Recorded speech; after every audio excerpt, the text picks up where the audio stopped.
Hey guys, welcome to the stream. This is Arriagada coming to you live from the Hidden Pocket Billiards Bistro, or sorry, Billiards Bar and Bistro. We're here at 121 Scurfield Blvd. It's really busy in here, by the way. And we're here for the Friday night showdown. It is a matchup between STOREY and Herbert Liu.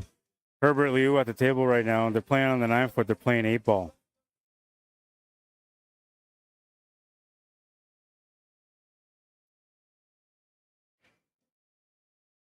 I believe this is the first rack between them. Here's the Fargo rates. They're up.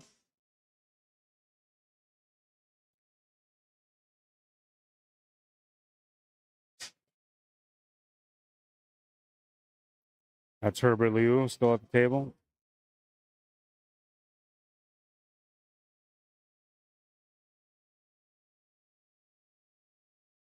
Makes the shot to the side. The 8-ball is chilling by the pocket.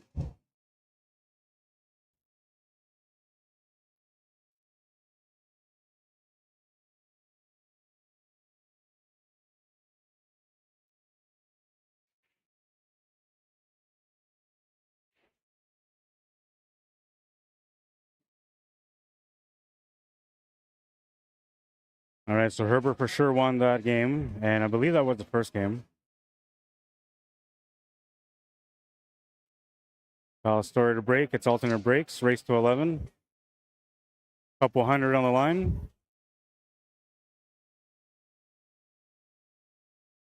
One of the conditions is they have to play on the 9-footer.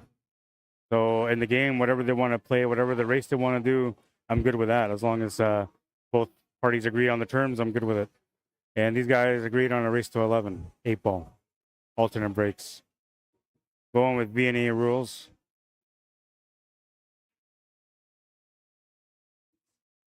It's busy in here. There's going to be a lot of traffic walking around interfering with the table. I just know it.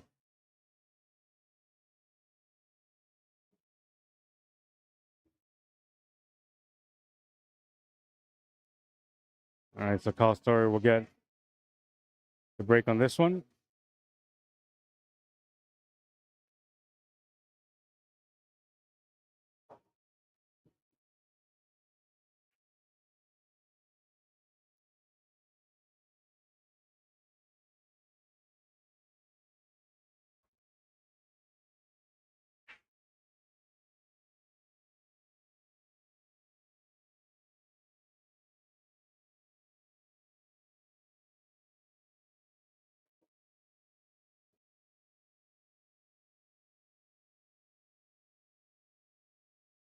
Dry break, and Herbert will get the first turn at this table.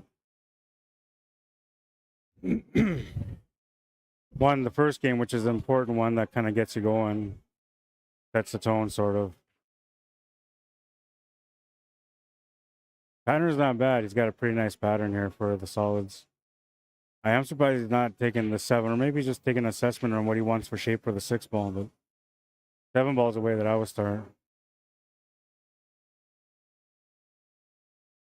Main reason is because that 6-ball kind of helps you out in case if you get any trouble for shape on the 1. It can help you out with the shape on the 1. It can help you out with the breakout on the 1. Just kind of needs to roll it forward. It looks like he has an angle that runs into that stripe, which that could be a problem. So maybe that's why he's hesitant to take it. Now, if it does have that much angle, I guess you could always draw back and press it up for the 1-ball in the side pocket. But he wouldn't get an easy shot on that 1-ball either.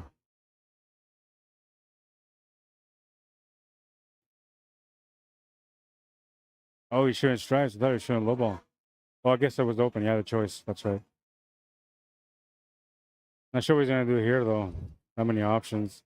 The back cut on the 9 is probably the only option he's got.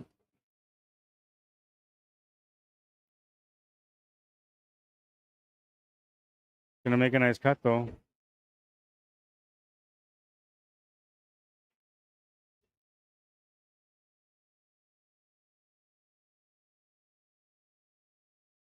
It's interesting because he's got a fast style to play naturally. And because they're playing for money, he's slowed down his game quite a bit. And we'll see. Like, to me, I like the improvement. We'll see if it works out for him, though. Because usually players like to play their style, their rhythm. And if you're not playing to your rhythm, usually you're a little bit thrown off. Makes a nice cut on that one. Gonna get tough here though. He does have a shot to the corner, so he's not that bad. I don't think he should commit to the cut. A really tough cut to the corner. But the 11 ball's all right.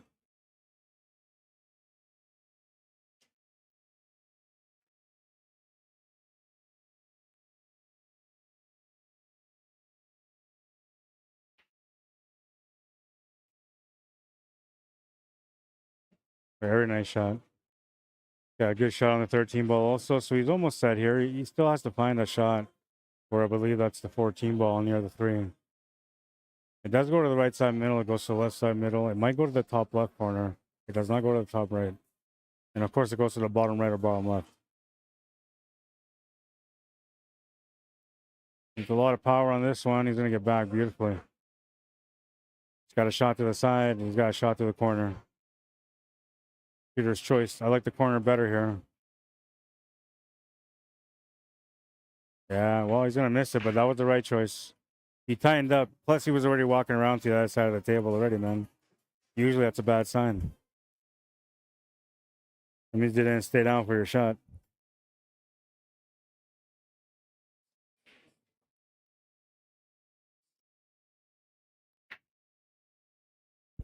So Kyle Story gets a chance. He's got a decent table. It's just a matter of commitment. I gotta find. Hang on, I gotta be right back. I'm gonna go grab a chair.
All right. Try to squeeze in here. So I think we're still on the same rack. I believe we are. Trying to figure out how to make this little area work for me. I'm like squeezed into a side here. We'll make it work.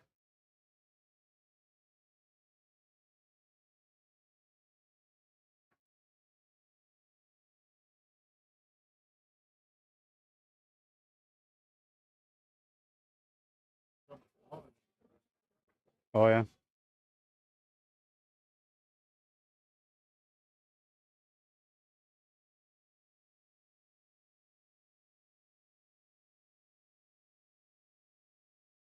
Huh? Or right on the wall, yeah. Above that exit door. It's not the white one, but there's a little black one right next to it.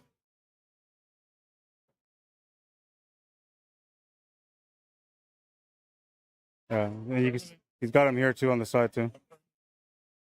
Yeah.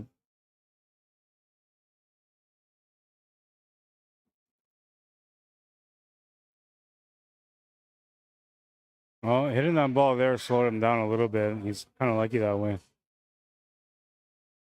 Could have been a lot worse. Still okay.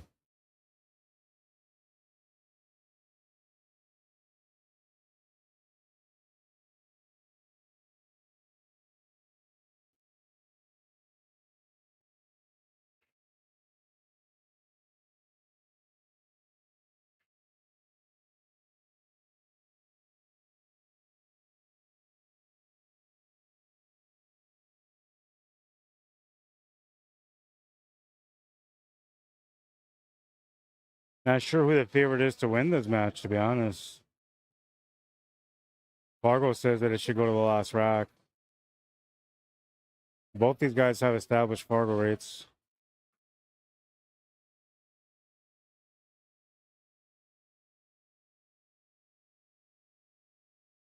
So far through the two racks, it seems like Herbert's a little bit more settled in than Kyle is. But Kyle's trying to get into a rhythm here on this rack.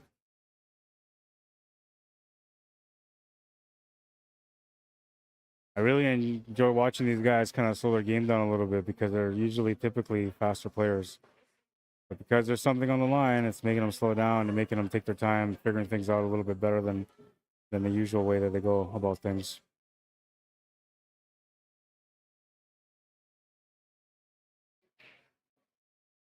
To learn a lot from playing sets. Different kind of pressure, man. There's the pool training pressure, there's the pool tournament pressure, then there's the money pressure when you're playing for sets, for money. They all have their own sort of, I don't know, adrenaline and pressure that you can feel and learn from.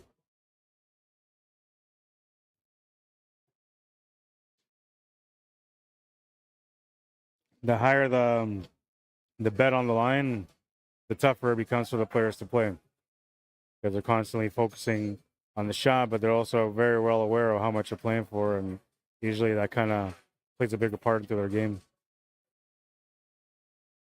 But the more you play sets, the better you get at it, the more you get used to it, and eventually it becomes natural, and you don't really have that issue. Oh, he's gonna miss the ball completely.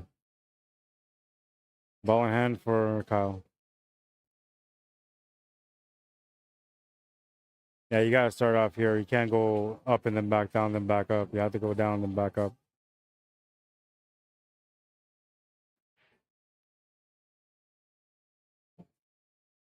You're not gonna get perfect, but you want to create a nice angle that gives you a natural line to be able to go down that way. His line right now is going like not in a good line. Yeah, okay, that's better. Now he's got a nice line. That makes a nice little difference. It gives him about another 6 inches over to the right, which is gonna give him a nice little line up here on that 7 ball. Yeah, there you go. Good shot, man.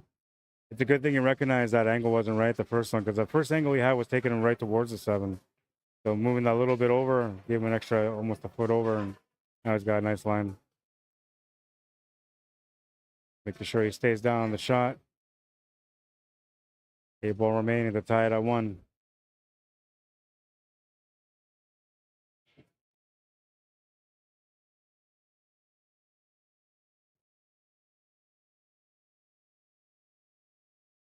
He's going to make it. We're tied at 1. Alternate breaks means that Herbert and Liu will get the break next.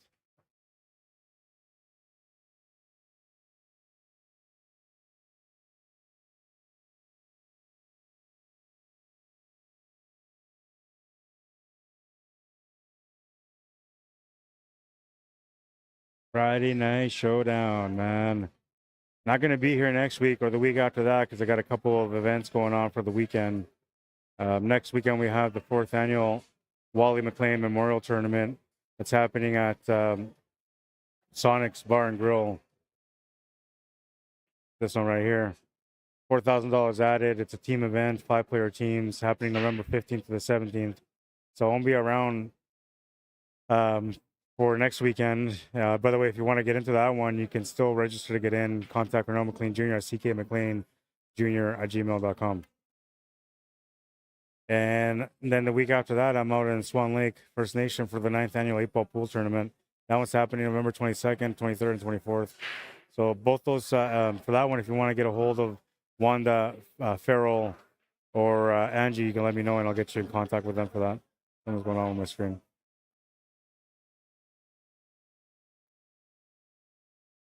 Oh, that was weird. It's like my screen was dancing. All right, so 1-1, and we're into the next one. Yeah, and then I guess at the end of the month, I'll be available for that one. So if you guys have something you want to set up for the end of the month on Friday night, let me know.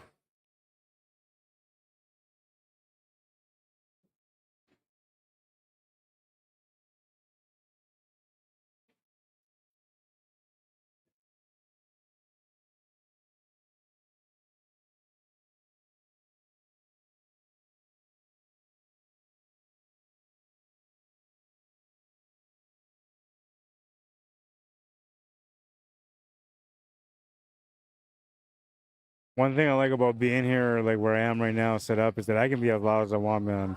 They can't hear me. They're, oh man, like 40, 50 feet away, but maybe even longer than that. Minimum 50 feet away anyway. So, and there's a lot of music, like loud music going on. There's a lot of people all over the place. It's really busy, so it's loud in here. These guys cannot hear anything I'm saying. So that gives me the freedom to like talk whatever I want to say about whatever shot. And that's a beautiful opportunity that I'm hoping I'll be able to take advantage of. So far, I have no idea what the hell he's shooting at, so I'm not available to do that at the moment. I'm thinking he's on stripes, but I'm not sure. Or maybe he's still thinking about it. I don't know.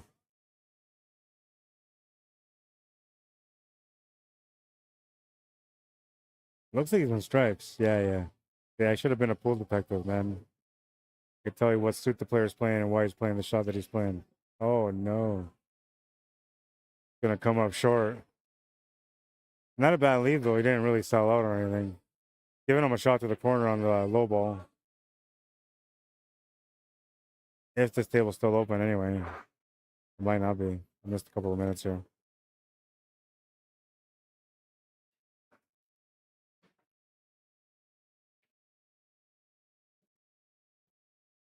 I don't mind the solids here if it's an open table.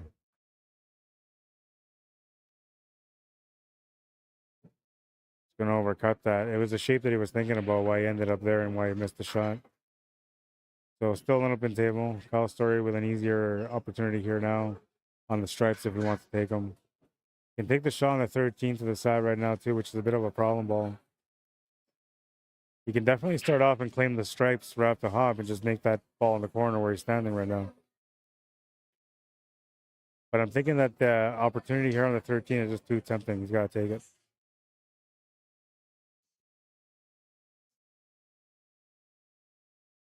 He's going to scratch. Oh, no, man. Off to a rough start for both these guys on this rack. I guess the pressure's starting to settle in.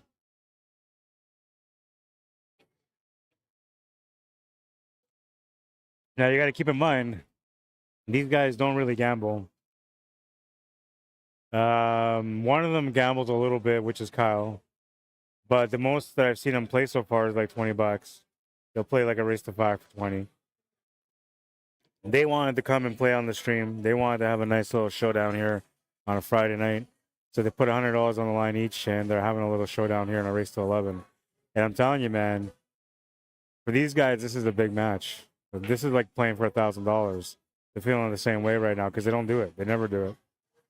So you're gonna see some mistakes. You're gonna see some pressure. You're gonna see some brain farts. You know, it's gonna happen, man. I can count on it. You can count on it. But they're both gonna grow from this experience, and they're gonna become more competitive because of it, also. And there's likely gonna be a rematch at some point. You're not gonna let somebody get the best of you on your first money match on a TV table. You gotta get back on that one, right? Yeah, you can see, and they're starting to tighten up a little bit, which happens. It's a little bit of an infectious thing.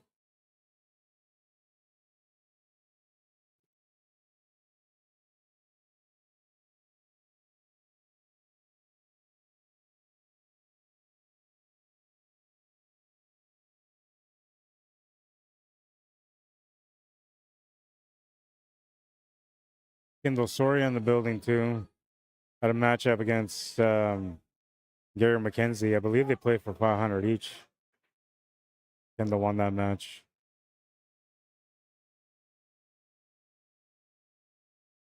I am surprised they didn't call me for that one, but it is what it is.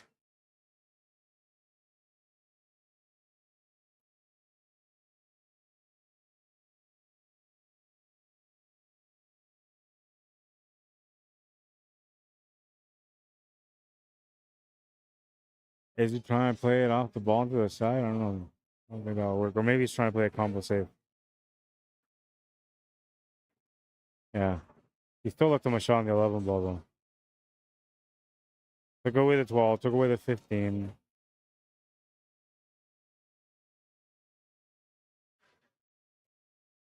And Herbert's a little bit off balance right now. Yeah, you can see it there. He's starting to show signs of being stressed out. Telling you, man, both these guys don't want to lose this 100. It doesn't matter if they can afford it or not. They just don't want to lose it. So they're having this little bit of a mental breakdown as they're going through the racks early on. They'll settle in, though.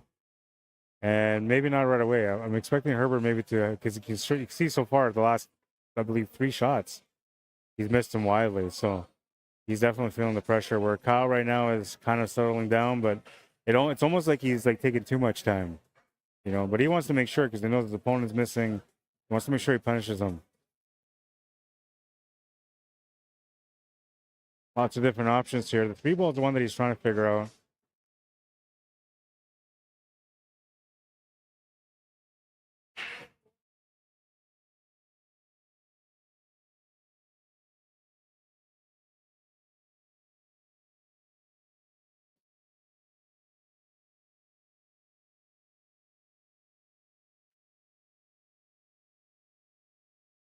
Good decision to play it through. Didn't get as good as he wanted to get on it, though.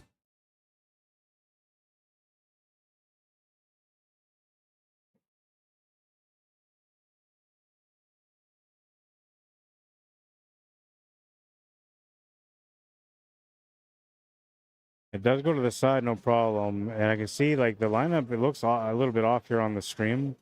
But when I'm watching with my own eyes, it looks like he's got a decent lineup here for the side.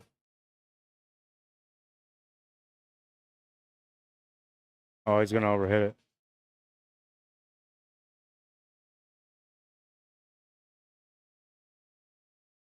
And this is a lucky thing here for Herbert, because technically he's supposed to get punished here when he makes a miss, and he hasn't been punished yet. So that's going to give him a chance to kind of get warmed up.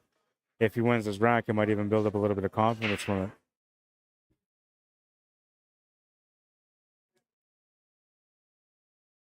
The most important thing is that these guys have to just settle in. They both got to stop thinking about the fact that it's a money match. See, and he was shooting good, starting to calm down, but then he got to that shot and he shot a little bit fast. Also, a waiter was walking towards him, which I said earlier at the beginning of the stream that we're going to see some of that stuff happening because it's busy in here.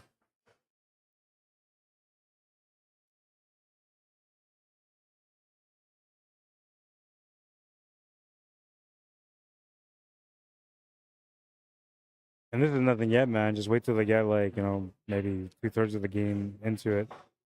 Scores like 8 to like 7 or something, 8-6. That's when they're going to start really feeling the pressure. But by then they should be warmed up, so we're going to see different performance level by then. I think they both kind of started off strong on the first couple of racks. And a lot of that was because it's, you know, it's a money match on the TV table, and so you want to perform well. But then the misses started happening, and one miss after the other slowly started getting into their heads, and then it kind of became, like I said, contagious.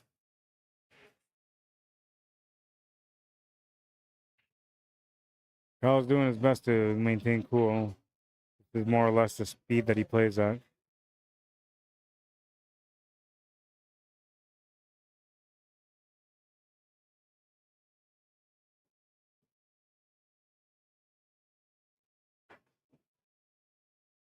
Tightened up a little bit on that one, but the ball's going to go in. Got options for the side. I don't know. It's a 3-ball that he's trying to figure out, which I can see the 3-ball's against the horn. One shot that comes to mind is when you like hammer that ball past through the horn of the pocket with bottoms. I'm thinking that's a shot he's gonna have to make on it. He could set up for it here just by taking the 5 to the left side middle.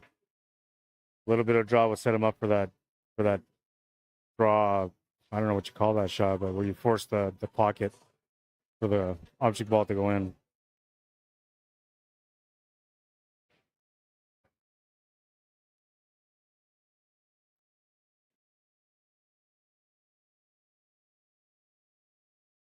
Yeah, he had the angle, but he missed that 5-ball. And now, well, it's not bad for him because he's left the 8-ball in a weird spot where Herbert's going to have a tougher time with it. Herbert was shooting with confidence around, that wouldn't be a tough table, but he's lacking a little bit of confidence, so that makes this 8-ball a little bit more challenging for him.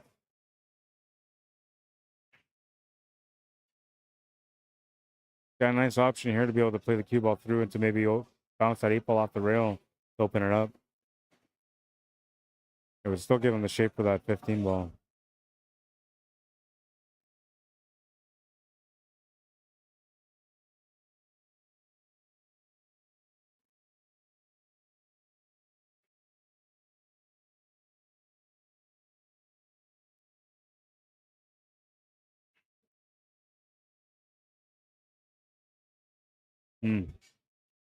Not sure what he's going to do here.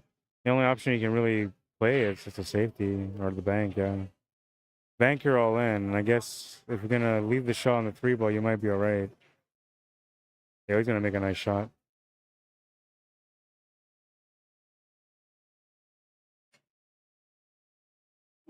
Herbert Leo takes the lead. A rough match for him, or a rough rack for him on that one. A few misses, you know, and ends up coming through and winning that rack anyway.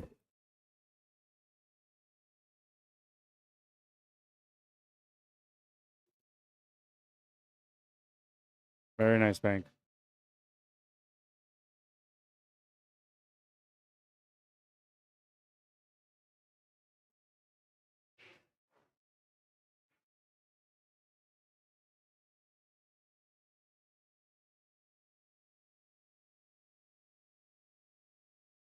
All right, alternate breaks means that Cal Story will get the break on this one. Race to 11.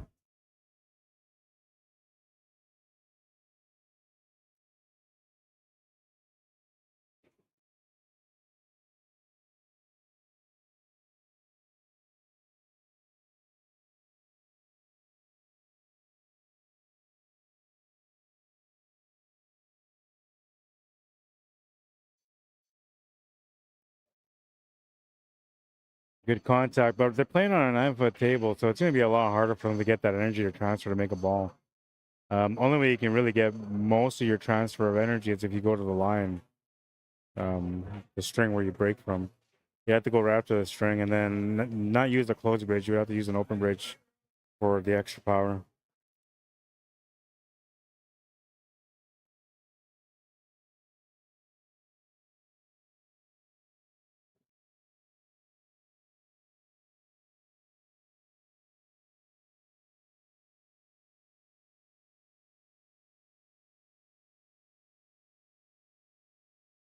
Makes a good cut. Could be a good table for him here. The 11-ball is good. Or is it good? No, I don't think it goes past that 6. The 11 ball is a trouble ball.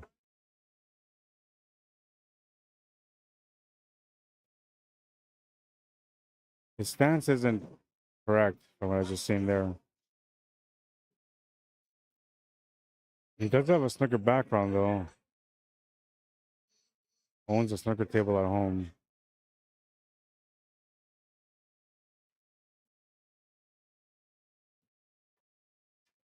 Okay, I'll take a look at the table.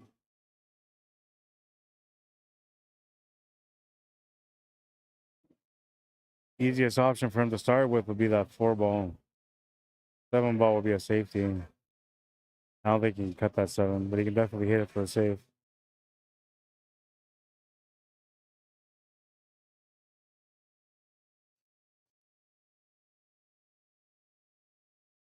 Didn't want to give his opponent too much, but he's going to leave Herbert a bit of a peak at this 13. I don't think it's enough for him to make it, but he can definitely hit it.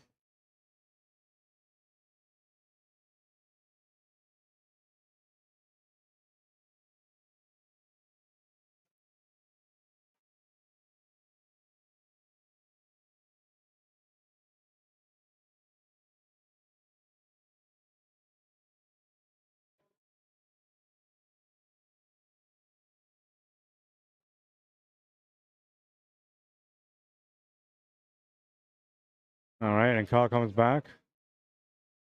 Looks like that 4 ball is still a problem ball.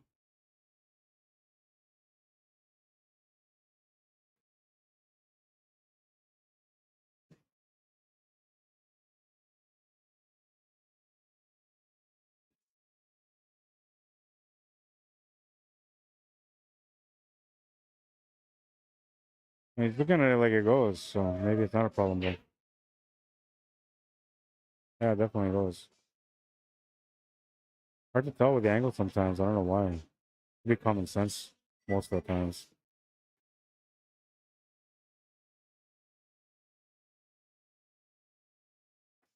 Three ball's another ball he's got to get to. And do it from here. Actually, just getting set up for the 5 ball, it's going to help him get set up for the 3 ball. Didn't want to run to that ball. That's going to change the table on him. And that's also going to change the way he's going to have to play the pattern. Going to have to take something with that 6 ball now, maybe 6 to the side. Or a safety option.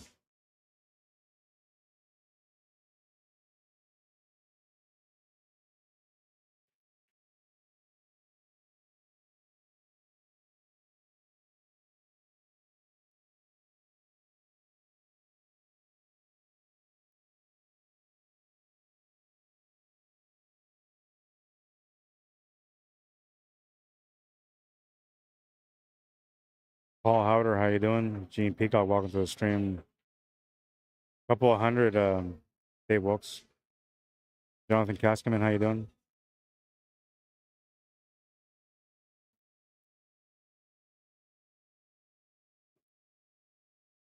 Yeah, I had no choice but to go to the side. Kind of got okay, though. I mean, he's left him a shot to the corner. It's a long shot. You need a little bit of stroke to be able to make it. Plus, he doesn't really have a follow-up shot unless he follows it up all the way through. Now, that kind of sort of doesn't really line up. So this is a shot that's more missable than not. But he's going to make a good shot. And he played it right through. Nice pace. There's a snooker stroke right there.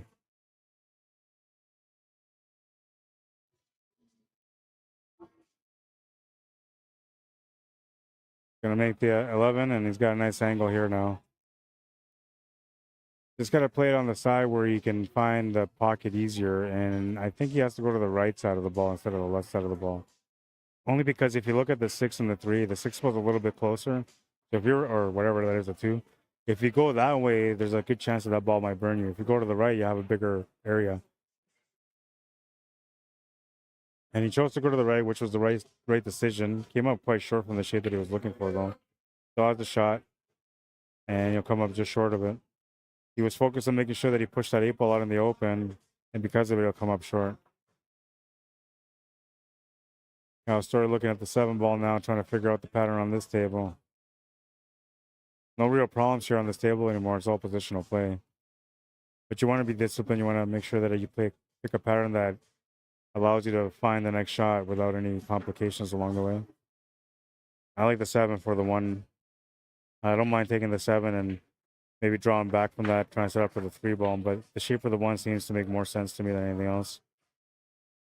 You can use that for any angle that you want after that. There's something there. His instincts are trying to tell him he's looking for something here. Gotta follow your instincts, man. Could make that 3 to the side and just let the keeper go down table and back up. It wouldn't be that big of a problem. He should be able to find the shot no matter what after that. I don't think I would like taking the 6 ball though. I think the 6 ball is a harder shot. I think it demands more precision. It adds a lot more pressure. The 3 feels safer. Gonna go against the safe bet and take on the 6 and make the shot. You guys are challenging me today. They're going the way I don't expect them to go, and they're making the shots that I think are going to be harder for them, but supposed to show how much I know right now.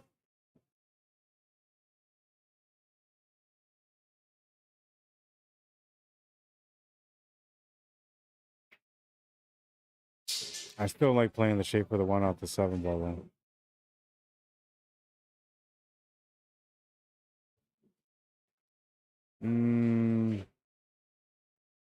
I guess you have to take the 3 ball now. Side is the way it seems like it'll be easier. Corner will be the one that gives them more benefit as far as shape, but much tougher. And ideally here, like if he takes the 3 ball to the side and runs with it, he's gonna want to get shape on the 5. Even if he gets the shape on the 1, he's still gonna want to have shape on the 5 because that 5 is the one that he wants to deal with sooner than later. I don't mind taking the 1 ball here. Problem with this though, if you don't get the shape on the 5, you're gonna be committed to making a shot to the corner on the 3.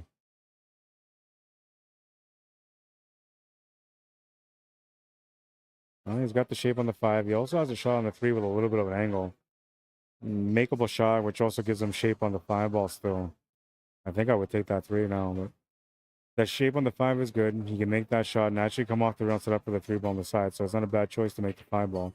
Way easier than the 3 ball, I think, because you're just flowing through, natural shot, natural ability. Where the 3 ball, you're actually adding a little bit of spin, some draw, or you might go through the rail, come back. It's a couple different options. So 5 ball seems to be the right choice here. Gonna overcut it. All he had to do was just make the shot naturally. He would have been good on the 3, but he wanted to make sure that he had good shot on the 3 with a lineup for the 8. And because he did that, he's going to come up short. Now Herbert needs to come draw back with his 8 ball. Well, it goes to the corner past the 5, I guess. He's just going to stop shot it there or roll it forward a little bit for the 8 ball. Yeah, it definitely goes. No problem there. 3-1. And if you're Herbert, you're probably feeling pretty comfortable right now. It might even feel like you're starting to control the match a bit. That could be a dangerous thing when it comes to confidence.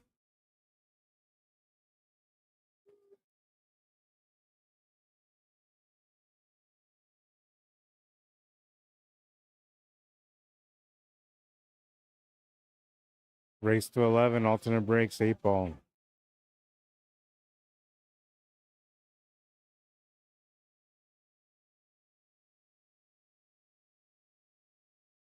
You don't really see 8 ball and 9 footers often. Some tournaments and random cities will have them, and I see the posters here and there where they'll say like 8 ball and the 9 foot, but you don't see it often. I had one here, oh man, it must have been like over a month ago. And prior to that, I never had one on the 9 foot. I always thought about it, but I don't know. I find that the 9 foot, like, if you're gonna play 8 ball, is a little bit more open. There's more room, so it's a little bit more open. So it doesn't create the same cluster issues and challenges that a bar box would present when you play on a bar box. But one thing that I do appreciate about the 9 foot is that it demands a stroke from every shot.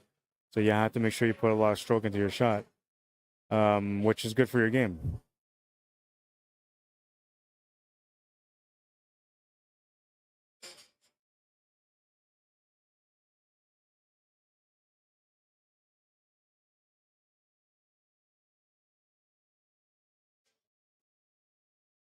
Couple different options.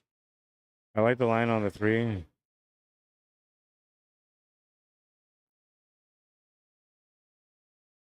I don't mind the line on the 1, but then you have to play that with left-hand draw.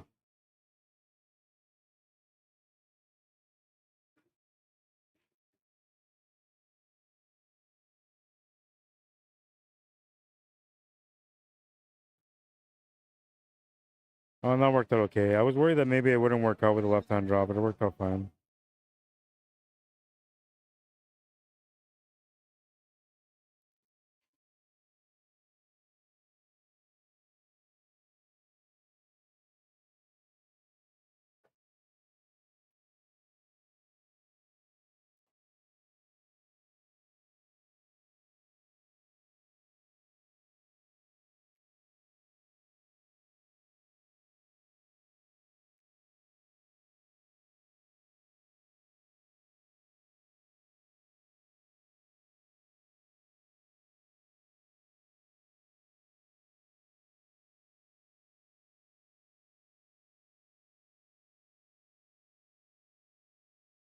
Gonna make a good cut there.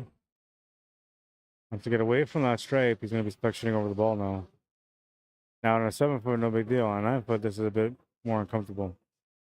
He might actually have to use a reach here. Though he is right-handed, so that kind of gives him a little bit of an advantage. He's able to reach over a bit better than a left-handed player would.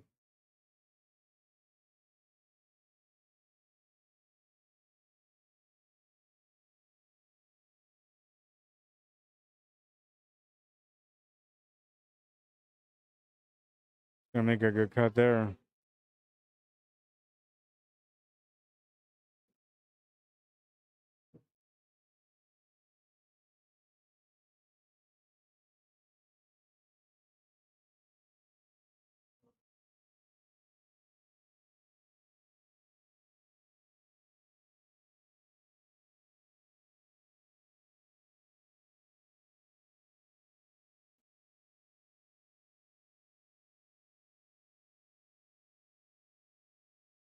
I don't know if he can do it, but he was looking at that 7 to see if he can make it to that top left corner after. Let's see, he should be able to hold the pace for that 7 ball.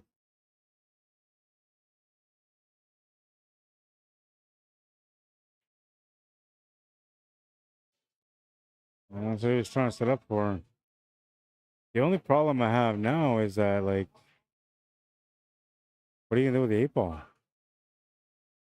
Your draw line is straight towards the 8, so that's not good.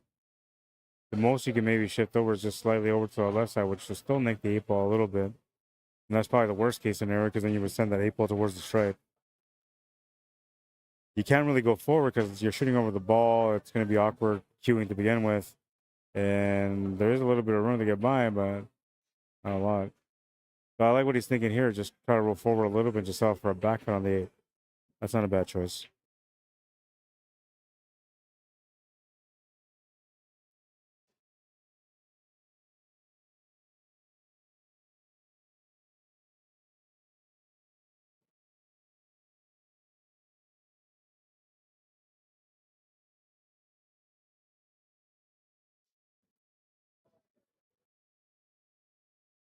And this is an important rack here. He can't afford to miss his 8 ball. I mean, he can because it's early in the match, but technically you did all the work, and now you should close out the match for the rack. Be down by 1. Now Herbert broke first too, so if I can win this game, he's breaking next. He's gonna overcut it.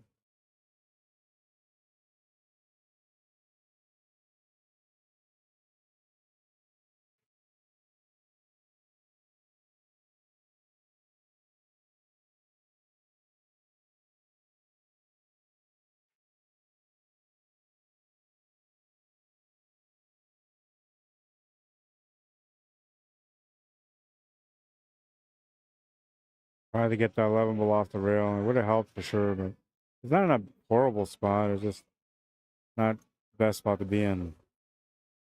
Though if you had a ball in hand, that wouldn't be a problem at all. Or if you had positional option to be able to get on it, you should be able to get on it.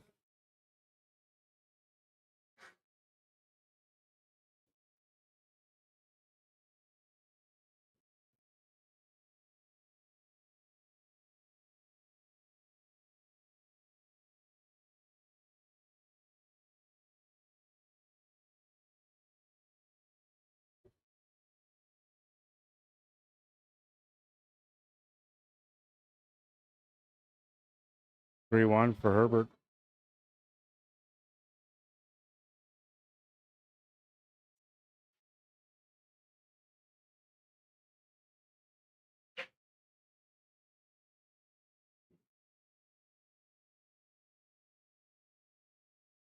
That was a nice shot. But now what?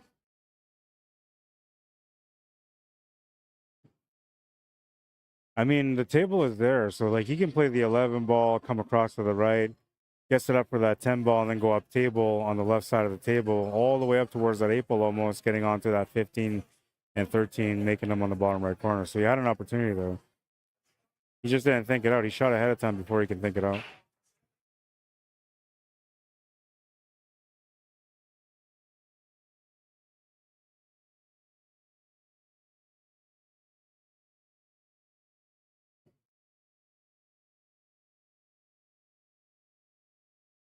He'll make that 8 ball. Lucky break there for him, man. Down by 1. Could have been a 4-1 score. Instead, it's a 1-game difference, and he's breaking next, a chance to tie up the match. Race to 11, so if he ties up the match, it'll be a race to 8 for both players.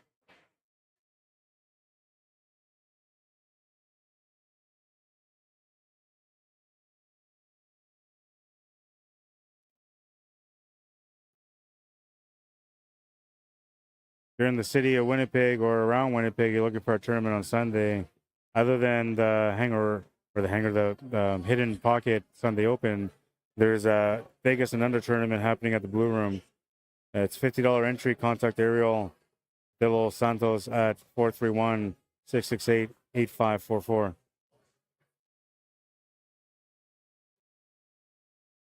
Snooker tournament happening out in Alberta as well at Pockets, November 8th to the 11th this weekend. $150 entry, 6x12 snooker tables, 25% payout. Contact Bruce at 780-842-0210. All right, and looks like Herbert came up dry on the break. Or, I mean, Kyle came up dry on the break. Oh, he scratched. All right. So ball in hand for Herbert. It's VNEA rules, so off the break is behind the line only.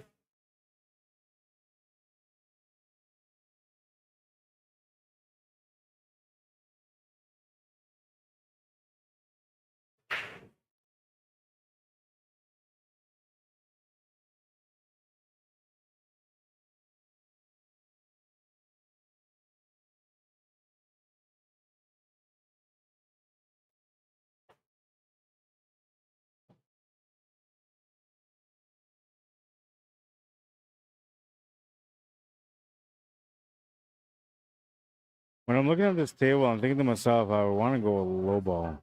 But stripes really aren't that bad. But low ball's a little bit easier. Stripes requires you to play a couple of positional shots, specifically in the area where the cue ball is now, and then on where that 5 ball is, between the 5 and the 6. Can't see what the ball is, but I think it's the 12. That ball has no pocket. Yeah, so I don't mind taking low ball here. It's a good option.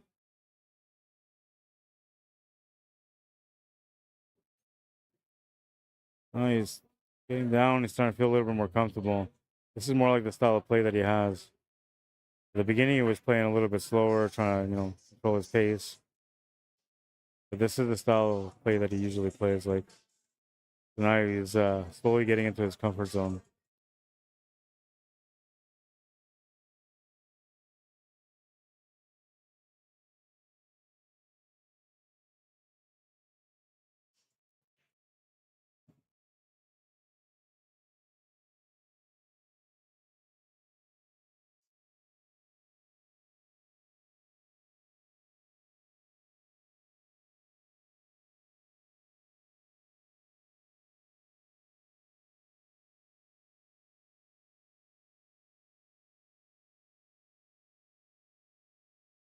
Yeah, I would take that ball to the side and set up for the 11 ball because that's a bit of a concern. And I don't know, maybe like you can set up somewhat straight so you just draw back.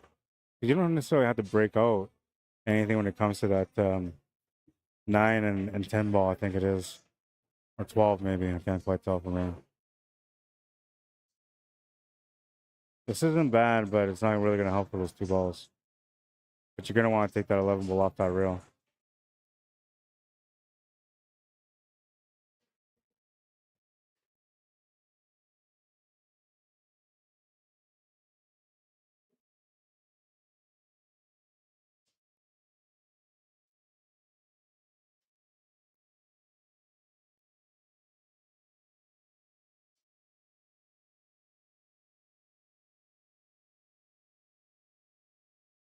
Yeah, I don't mind this shot, but I don't know. You might be all in on the shape after this. Because you want to get it to the bottom right corner somewhere. And he's got that angle to be able to do it here. Trying to get into that area. As long as he avoids the solids, you'll be good. Good shot. He might have to take that 12 or whatever it is. That's the darker stripe.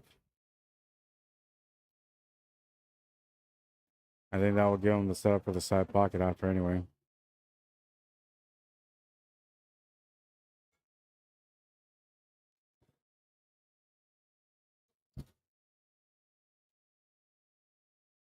Once they get to the end of this rack, I'm going to go for a walk over there to confirm the score with him.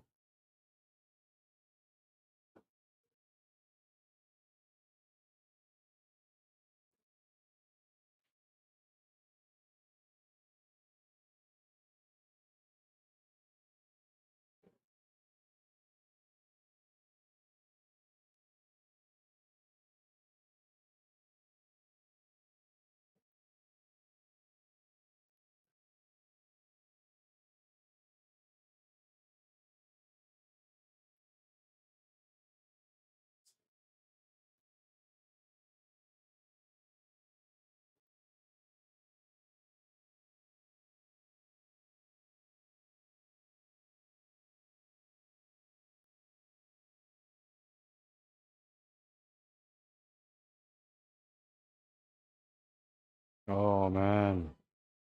And that's the worst part. He got a bad roll. That's going to open up the 6 ball. No good. 2-way shot for a safety, or you can just bank it, draw back for the 7. Gonna play a safety. Yeah, that was the worst possible outcome for Kyle to leave him the shot on the 6 ball. Because that was the hold, right? That the whole time that Herbert was at the table, Kyle kind of knew that he had to deal with that 6 ball. Now that 6 ball's out in the open, and he's got to hit the ball. If he doesn't hit the ball, it's going to give him a ball in hand.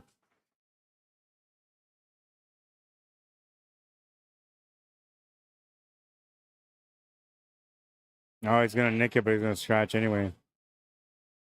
Now, I'm thinking Herbert's going to want to start off with that 7. I believe that's a 1 ball there, too.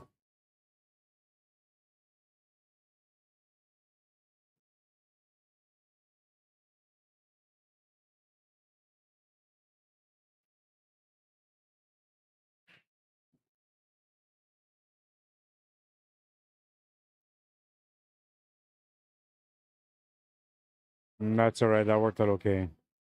To make the shot to the side.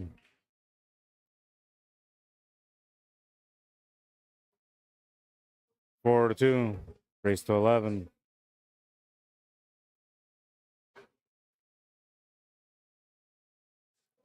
All right, so I'll update here.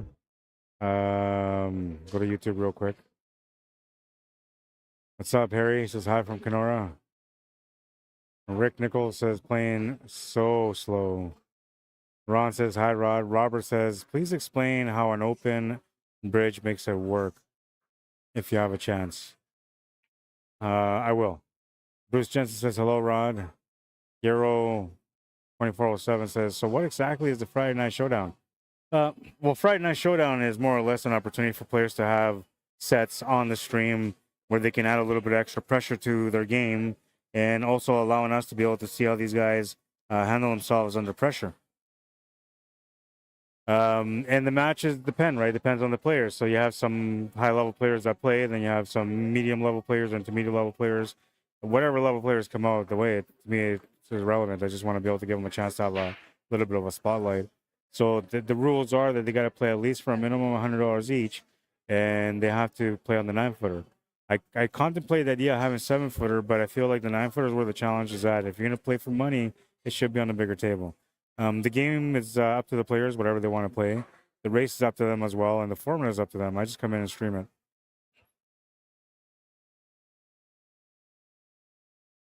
And these are, well, you can see the Fargo rates, right? So 459 and 439, they're basically intermediate players making the way onto that advanced level.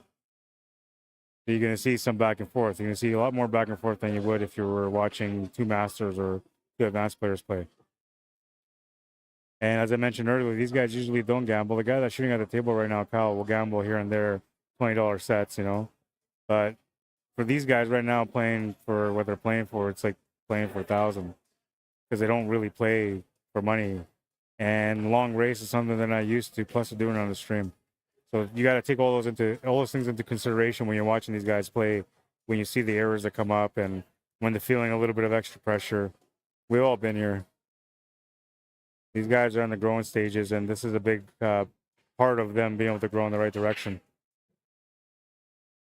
Kyle having a rough end, but so was Herbert a couple of racks ago. He'd missed a few shots that sure should have been gone into the pocket, but it is what it is. He shook it off, and he has a 2-game lead, and he's at the table again with some confidence. So Kyle shot that same opportunity when he gets back to the table. Shot from Herbert. Not sure about the shape here, though.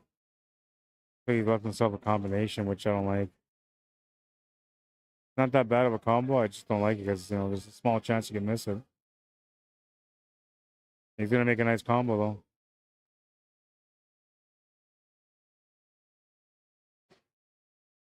And this is a decent shot to the corner. It's pretty straight.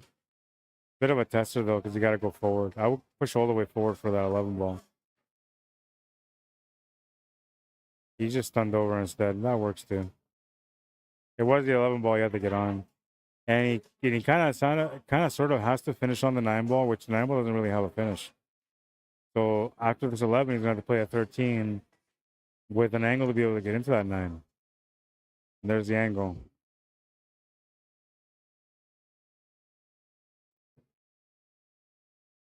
Oh, man. He doesn't hit that ball, and he's golden, but he hits that ball, and now he doesn't have a shot. Can he cut it to the corner? I don't think he can do a jump shot here either. It's just too close to the 7 ball. He can't believe it happened.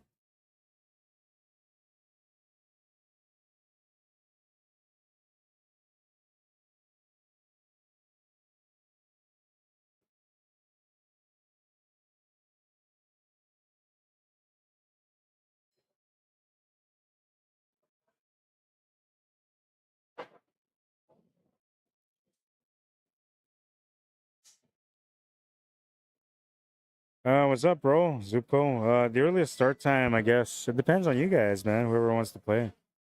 I think the earliest that I can make it by is 6. But maybe, no. Let's see, 4:30. Yeah, I can probably make it by 5:30, 5 o'clock. 5 o'clock I would have to make some arrangements, but 5:30 I can make it. And then it would take me, I don't know, about 15 minutes, 20 minutes to set up for the stream.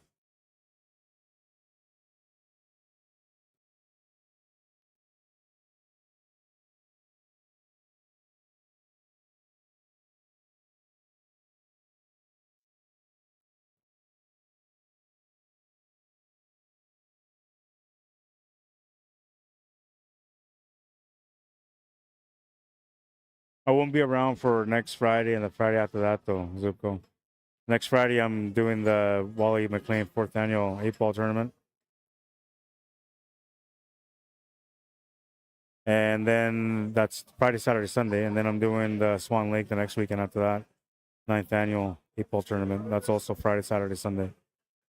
But the weekend after that, I'm available. And I won't have any other events till December. I have 2 King of the Hills in December.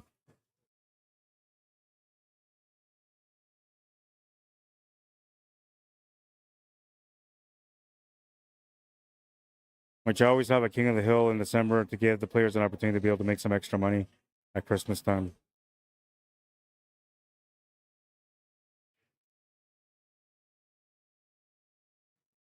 For the Open, for the where the pros and the 700s, the 600 plus all come and play. That one's usually a winner take all, so it's a nice payday for whoever wins that one. And then I've never done a Vegas and under before for Christmas, but I decided to do one this year. So they're getting a Vegas and under, and that one's going to be a winner take most. So there'll be top 4 players paid, depending on the entry zone, how many players come in.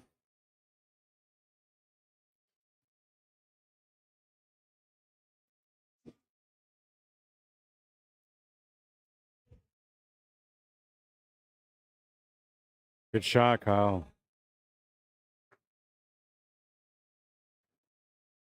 Gotta try to squeeze the 7 by the 8 or take the 4 and bump the 7 ball out.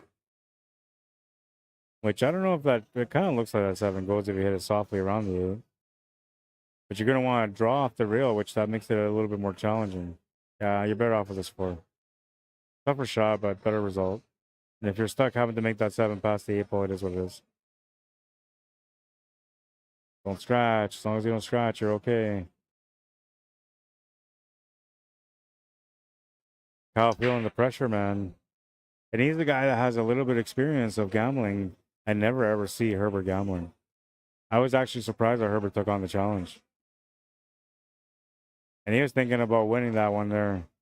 You can clearly see it. Opportunity for a safety here for Kyle.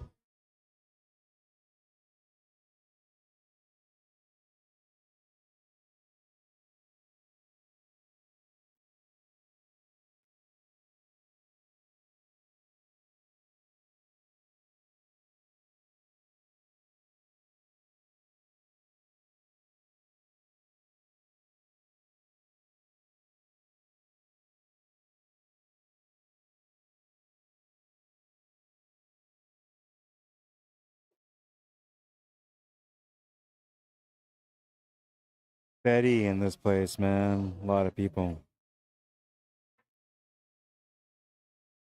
What's up, man?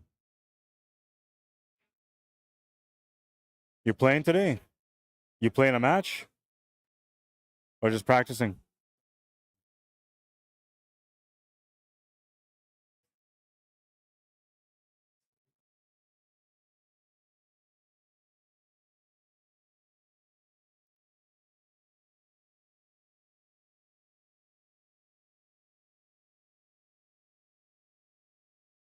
Cross bank is the only way. He's gonna try to squeeze it in there. And now if he just dropped the 7 ball, he might have been okay. By not dropping the 7 ball, that's gonna cost him. Although Kyle is under pressure, so we'll see. Hard to settle down. And I kind of like, I don't know, I agree and I disagree with the way he's looking at this, because he's looking at making the shot to the corner, knowing that he's got that pocket block with the 7 ball, so he can get to that whenever he wants. But that's not a guarantee he's going to get back to the table with a good shot. Where right now, if you take the 7 ball, you can start playing shape. And I would actually take the 7 ball to get down for that 1 ball and then come up with the 7. Or that 4, I mean. Still going to give his opponent a bit of a chance here with the bank corner. Also an option for billiard safe, which wouldn't really do much for him. Bank corners, I'm thinking what he's going to go for.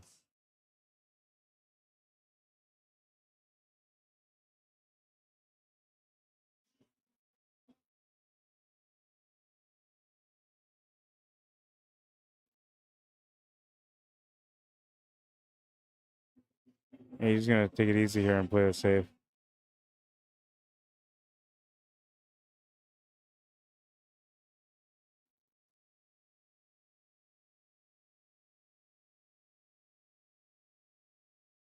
I'm sure I like this camera, man. Everything just kind of looks a little bit off. But I like the location where it's at. I like the angle that they have.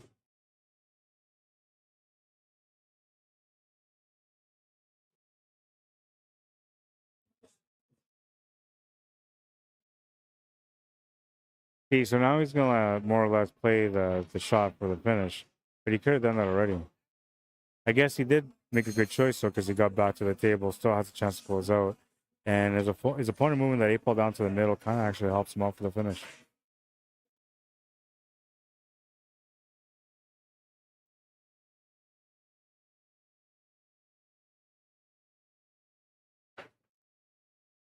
It's going to give him a shot on the one ball anyway.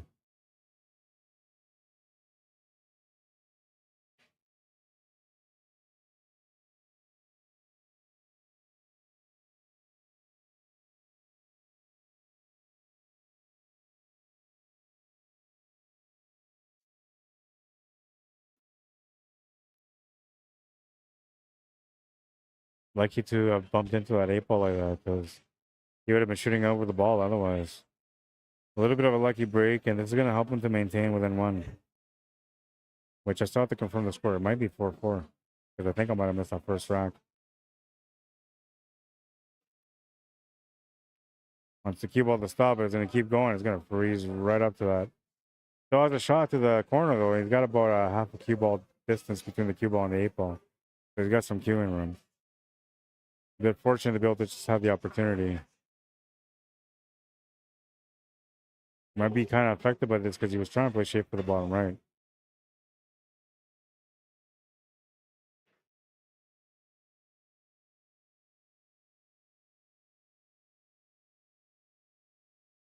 He'll make the 8, down by 1, 4-3 or 3-4.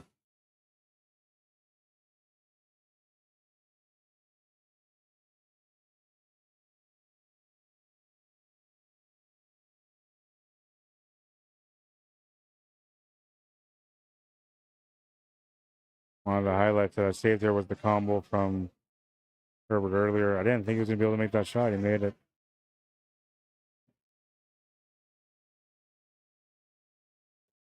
All right, all right, all right. And I'm going to make my way to find out what the score is. And Powell will be breaking this one. Looking to tie it up at 4 or take the lead if it's 4-4. We'll find out.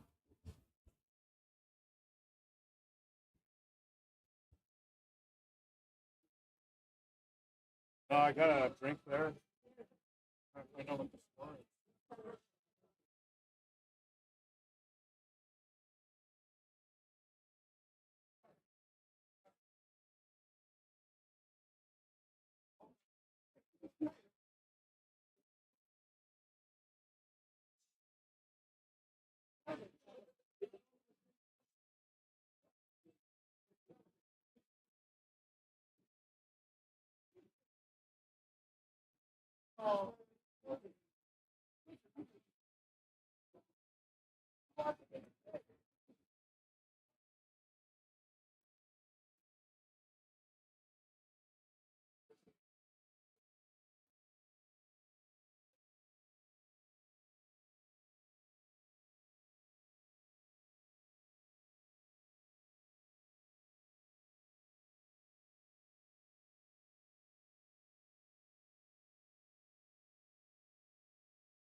All right, so the score is accurate.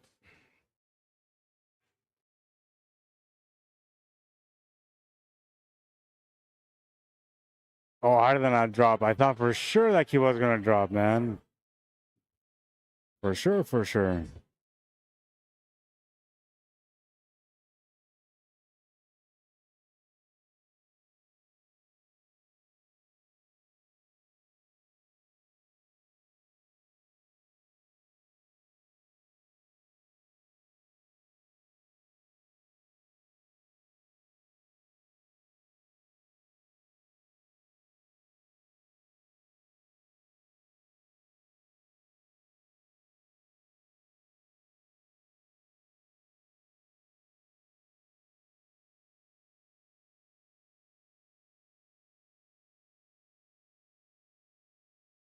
What is he looking at? Is he trying to grab his jumper to do something crazy here? Oh, he must be like fully horn hooked. Yeah, he's got to be fully horn hooked. It looks like the cue ball's deep in the pocket too, so maybe the other horn is also blocking him.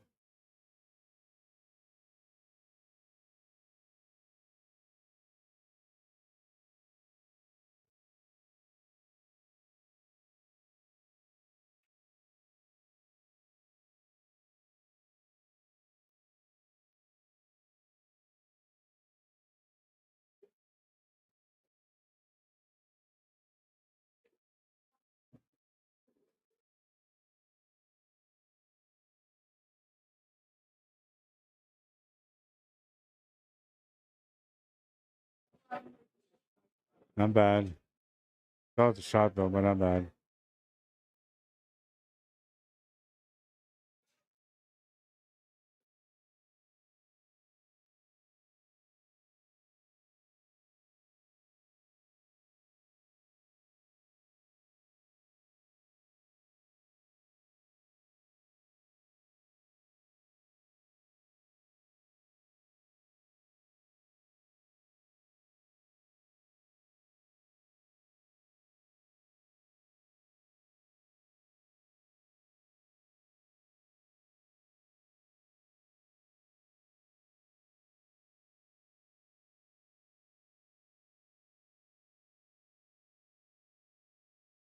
Looks like Herbert's gonna go airborne on the 6 ball.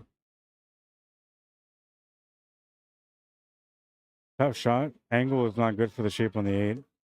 So even if he makes this, there's still a chance he may not have a good shot for the finish. But if he can make it and hold position there, then he's good. All depends on the performance here on the jump shot.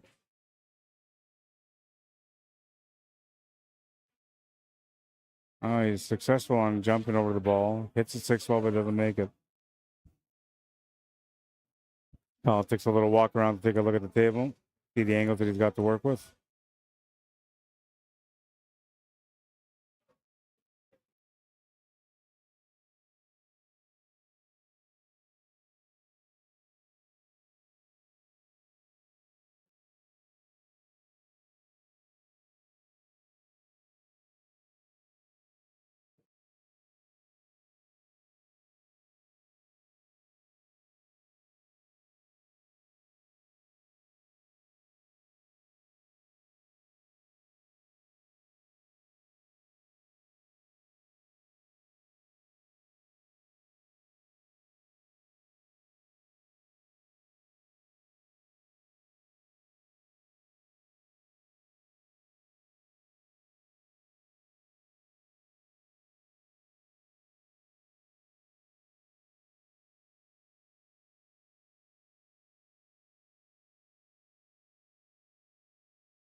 I like that he's trying to take his time to work things out, but yeah, it feels like he's almost taking too long. Might actually be something that hurts his game a bit. But I'm a methodical player, so for me, like I totally get the reason why he's playing the way he's playing.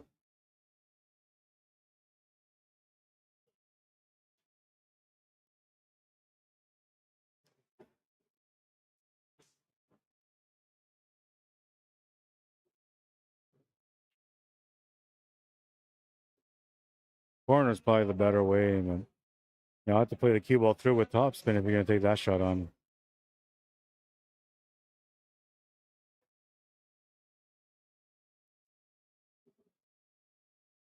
He's gonna try to go side, misses the shot, leaves the 6-ball over the pocket for Herbert.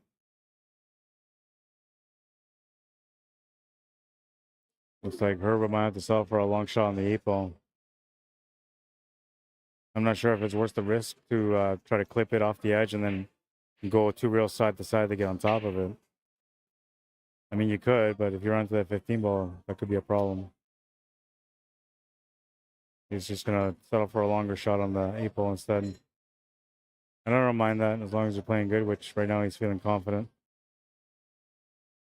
Gonna miss that one badly though.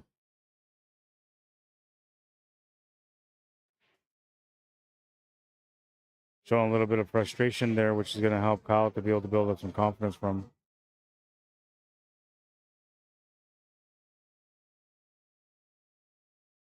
Safety option here, maybe. Oh no, it was supposed to be a complete hook, but he's left in the 8-ball. Had the right idea, just not enough pace. Oh, and that 8-ball's gonna hang over the pocket, man.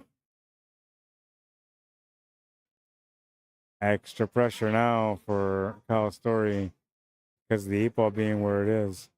Yeah, I like the 15-ball here. Off spin shot, he'll be all right.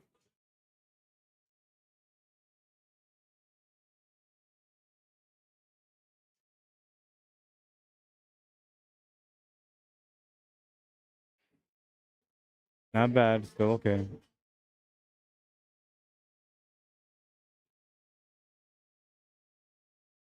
It's pattern selection what it comes down to most of the times. And he's taking this shot right now because he feels like it's doesn't really have that many pockets because of the 8-ball being where it is. Plus he likes the angle.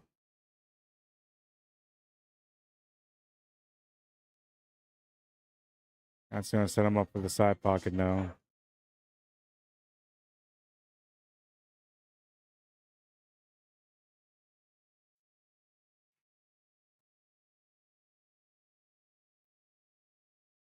Just has to make it the 8-ball deep in the pocket.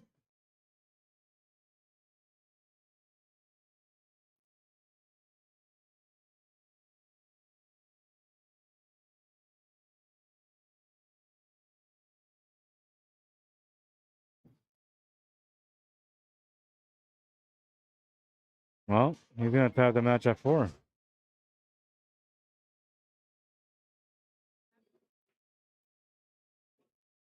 Only thing he's got to worry about here is just a scratch or something like that, which should be all right. Tie match 4-4. One match only. There's no double ups on Friday Night Showdown.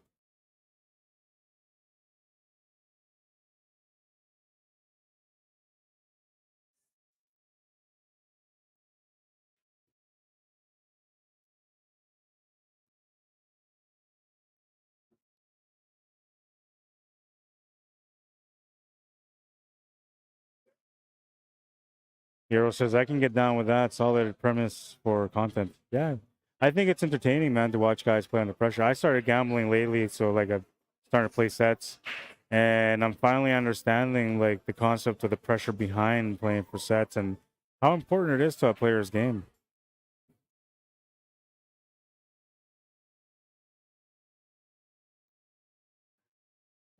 A quality 720 looks great, says Robert. Maybe that's what it was. I don't know. I tried watching it on my TV, and it was a couple of weeks ago on a Sunday when I had multiple cameras connected, and I found that the picture wasn't correct. It didn't look the same as my other cameras. But then I was able to like adjust with a little bit of sharpness and adding some colors and all that stuff, and the picture got better, so it wasn't that big of a deal. But what it is that when the players come towards it, but I guess it has to be from the camera, like the focus angle, it kind of like changes their body form.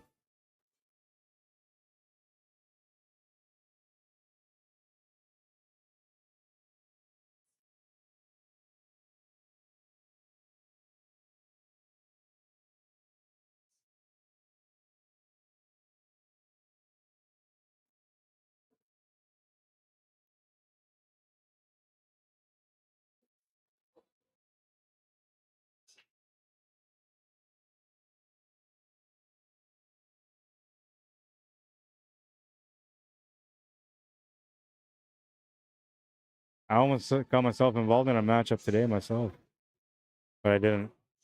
Just not in a good position right now physically to be able to play.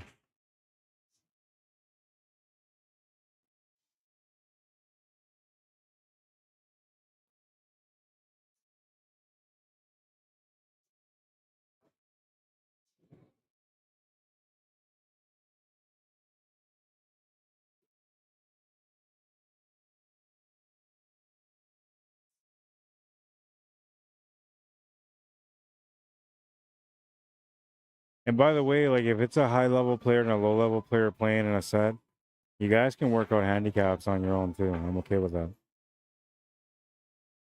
If you play 8 ball, or then you want to give a couple of rack spot, or if you want to play 9 ball and 10 ball, you want to give a couple of balls wild or a spot on top of that. Whatever you guys want to do, just let me know the format. I'm good with it.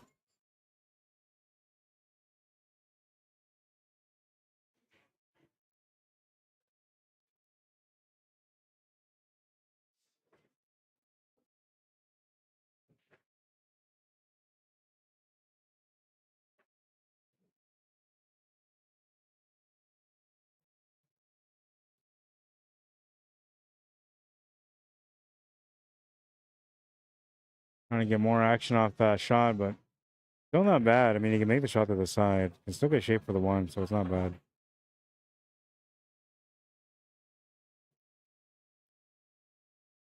You might feel like you have to take on the 1 ball though, but then you're shooting over the ball slightly, and you also have a nice tangent line that goes straight to the stripe, so that's not a good option.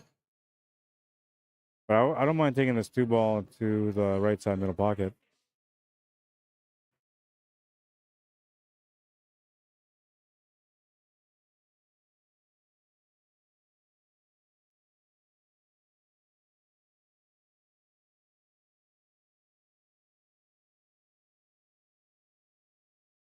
He's gonna go this way anyway.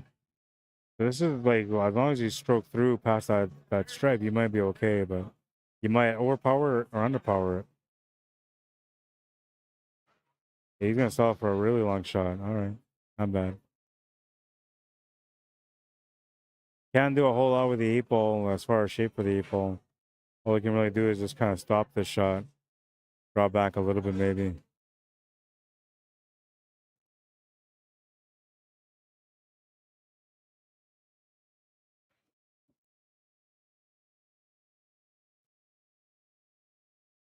He's gonna miss it. Not a whole lot he could do for the 8 ball. He was trying to hold the shape of the 8 ball there, as you can see. So Herbert Leo to the table. A 2-game lead. Now it's tied at 4. Gonna start feeling like the racks mean more and more as you go along in this match. I need these guys to hurry up. I told my wife I'm gonna be home by like 10:30.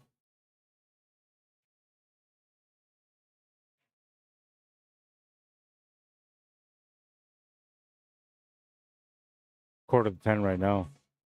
Is it quarter to 10 for real? Yeah, it's quarter to 10 right now. Wow. I need to make that 11. Maybe 11:30.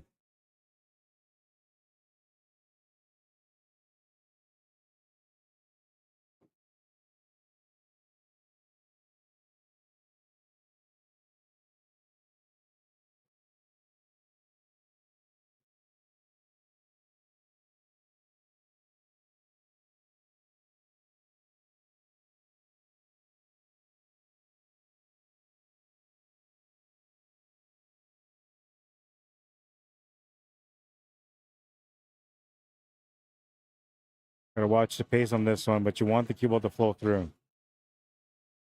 Either that or you gotta hit it with a little bit of punch draw. Hit it with some 5 o'clock and that'll be all right too.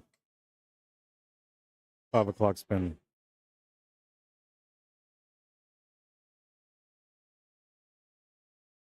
Tangent line looks a little dangerous, but he should avoid the scratch just barely. If he was to play his natural top spin anyway. Kind of got up on the shot. Had the 8 ball. Huge break here for Herbert.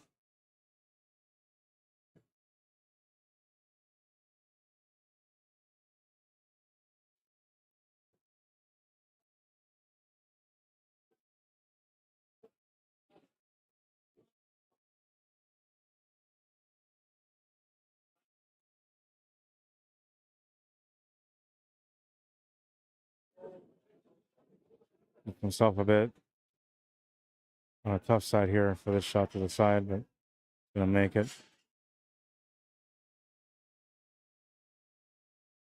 He might have been thinking of using this ball as a finish ball, the 11 ball, but maybe just take it on.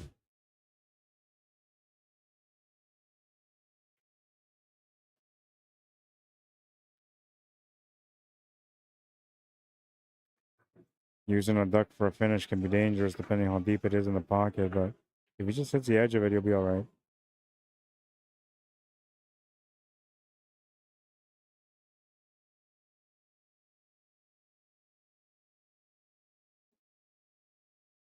When he slows down his pace and he takes his shots, you know, he seems to be playing better.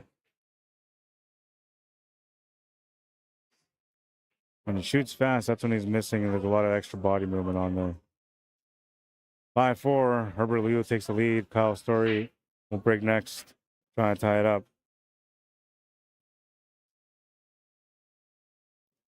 Brian Stanley, Sean Seltzer, Todd Mugget, welcome to the stream. Daryl Johnson from Barco Custom Cues.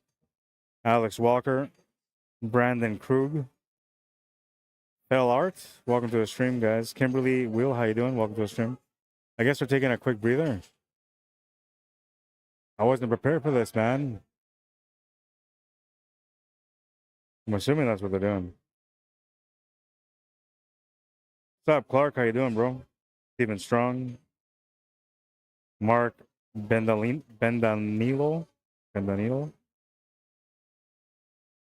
Brad Dawes.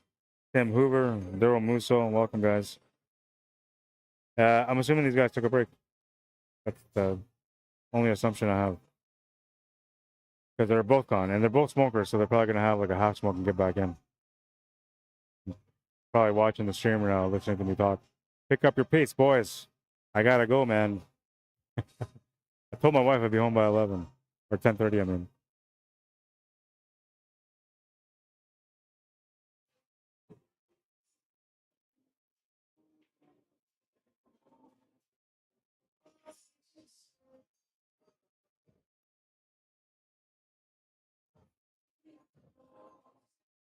I can't believe how busy it is in here. I mean, it's not like crazy busy yet, but it's busy, man. Every table taken up pretty much. Only a couple left that are open.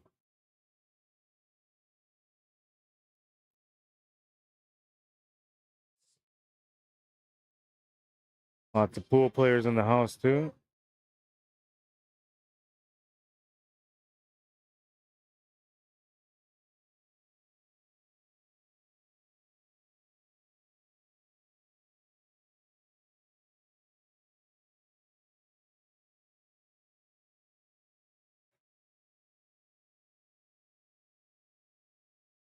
All right, so they're back.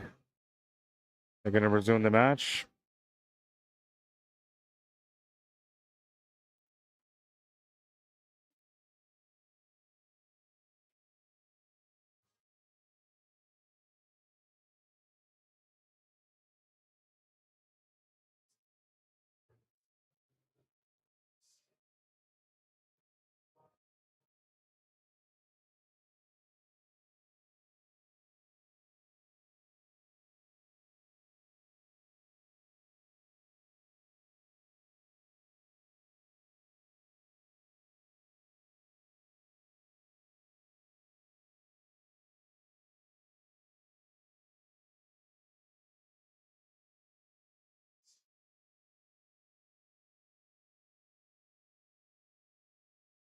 Decent spread on the table.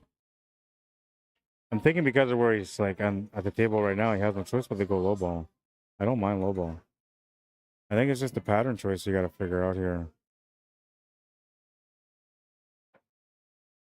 That's the 8 ball that's sitting by the side, so that won't help him there. Oh, he's going to miss the opening shot. No way. Herbert with a bit of a break here. Thought it's during the win, but at least he's at the table.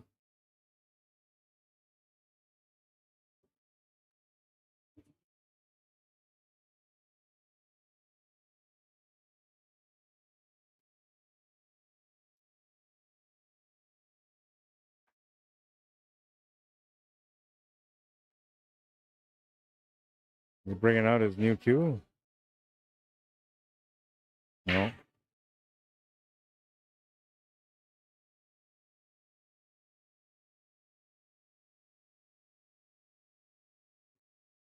Usually don't want to gamble with a new cue anyway.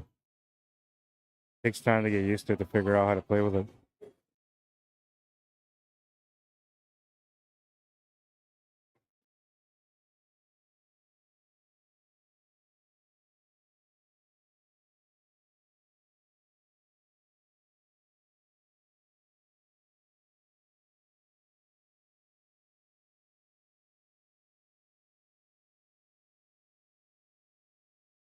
Call that option is still available, and it still is, I believe, the best pattern.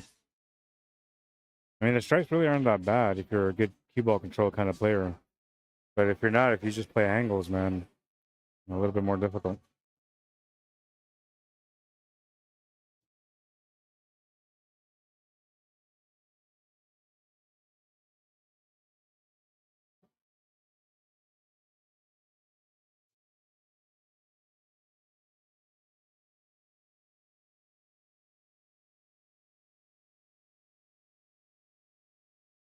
Nice shot.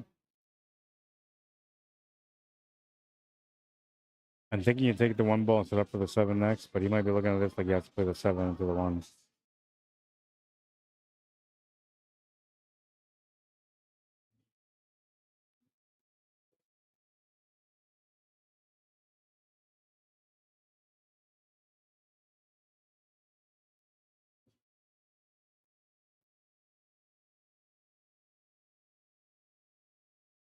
Not sure what he's going to do here.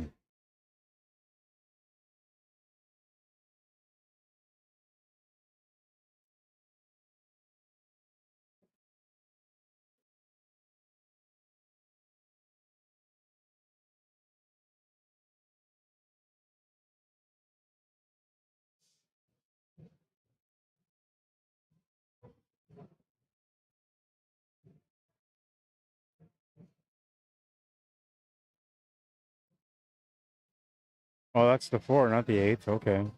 Man, I'm having some bad visuals today. I said that was the 8 ball earlier, but that was the 4 ball, so he was all right. I was wondering, like, why would you play shape like this for the 7 ball when there's nothing there? But he had that 4 ball to the side.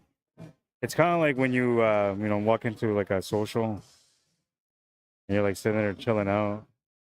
10, 15 minutes go by and you're looking at all these people around you and you're like, I don't know anybody here. Like, where's my friends? I thought this was like Joe's wedding social. And then you look around and it's like, well, wait a minute. Nobody here I know. Am I at the right place? It's like that, man. Finally realize you're at the wrong place. And if you know what a social is, it's something that Canadians are really good at. We have socials for weddings, which are fundraisers. And so they have like music and food and drinks, and people and friends get together to celebrate their friend's upcoming wedding, and they help them raise money for their wedding costs, right? Very Canadian thing to do. I'm not sure if they have anything like that in the States, but they should by now. You guys can tell me. Viewers are Americans.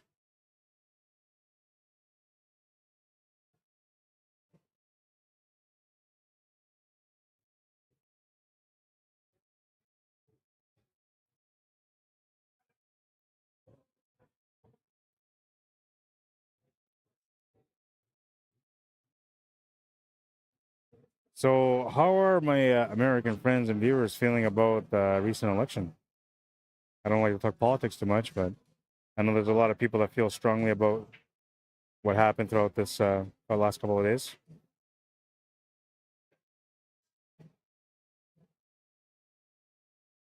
I know that Canadians are talking a lot about it right now. A lot of Canadians are wondering whether or not it's going to be better for the economy. They feel like the economy was better when Trump was in office.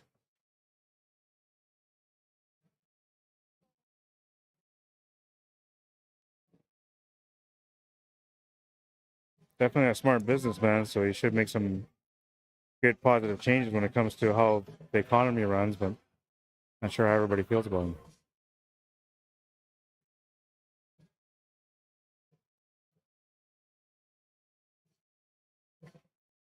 Oh man, missed the shot. Story with a turn at this table now. Herbert has given him a chance every rack to get back into the match, and Kyle's done pretty good so far with those opportunities. This time, not bad. He's got a nice angle to be able to draw back off this 7 ball, get down for that 5 and 3. That's the gist of the work for him right now anyway, so he's in that area, which is a really good opportunity.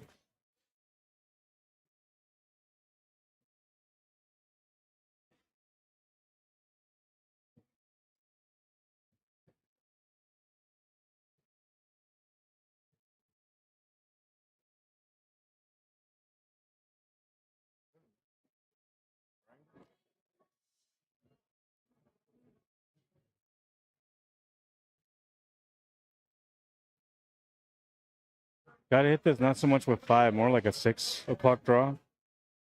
Like straight down bottoms. A touch of rights, just a little bit, and that will be enough. Oh, he's gonna come right across. Oh man. Ran into that ball, that's gonna change the situation, but he might still have the 5 ball.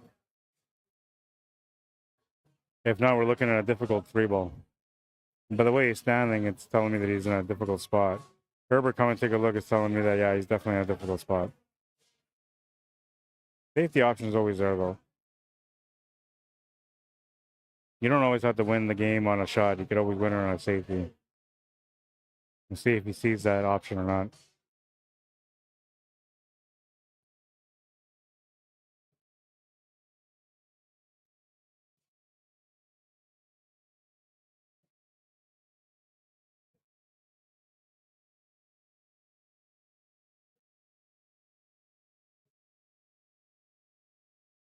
Oh, he went too far. Definitely seen it. Definitely had the idea, but he went too far. And that comes down to, like, you know, making the choice, right? Every player has a choice when they're playing a safety.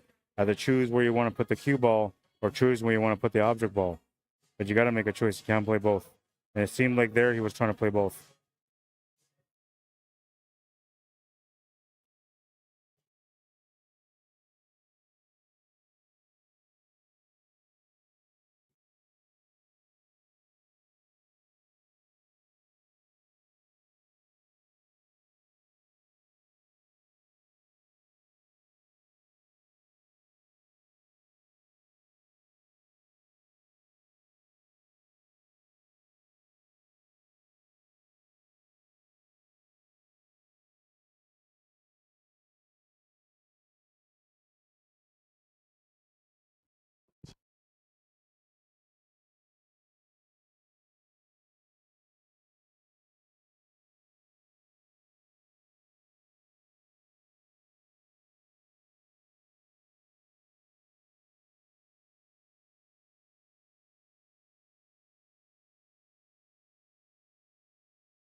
Nice shot. Takes a 2-game lead again.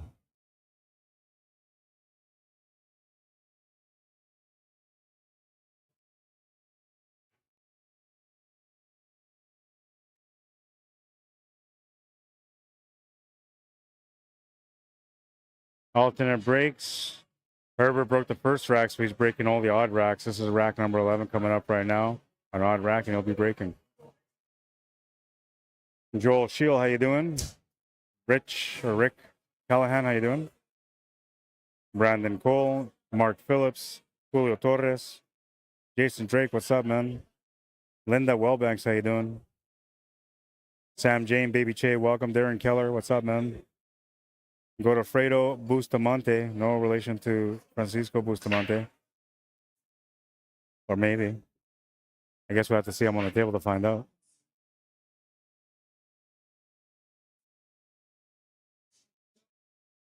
Six to 4, a chance to make it a 3-game lead. But he'll come up dry.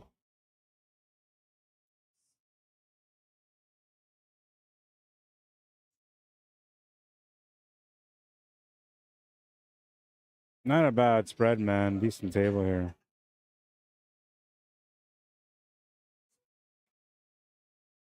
You can go solids or stripes. It's up to him. He's got both options available.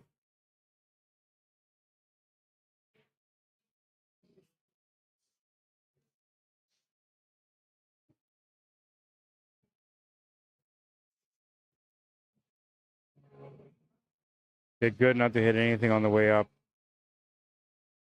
Got good position here also.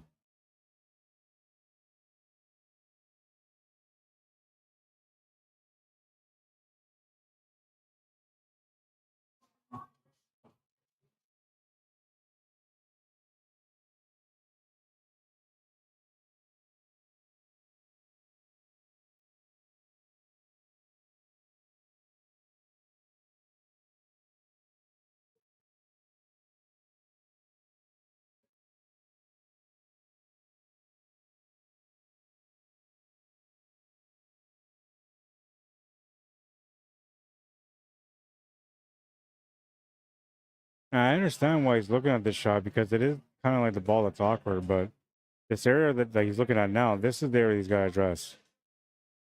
Even just taking one of the two balls out of that way, that's good enough. But he should be able to do both here. And didn't quite get the shape that he was looking for. Makes it a tougher shot.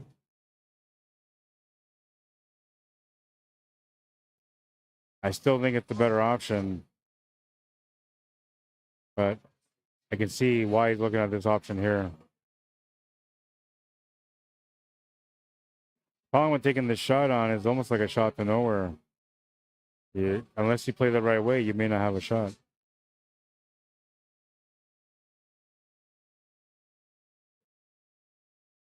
He's going to come up short on the shot. He nicked that 11 ball and would have had the 11 to the side after that, or the 12. But unfortunately for him, he's come up short, and Herbert will get a chance to take a third game here. The work's cut out for him now. He knows what he's shooting. It's the 1 and the 7 he's got to figure out. Starting point with the 4 is all right. Starting point with the 2 will be all right, too.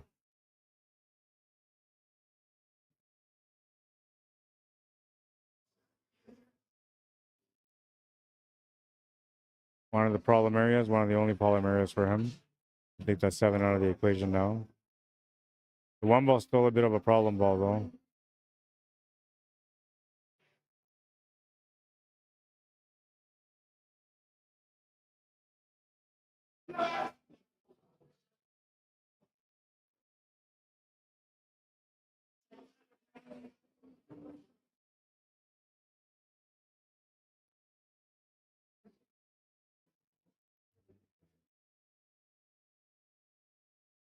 Oh, man, if that ball wasn't there, that was going to be a scratch. Got a couple of lucky bounces off that ball. That sets him up for the 5 ball here. Just to avoid hitting anything. Not bad. Challenging 3 ball coming up. He's going to have a tough finish here. Get onto that 1 ball is going to be all the work for him. And he's going to come up short. That might be a blessing. We'll see. STOREY with a chance now to get within 1 again.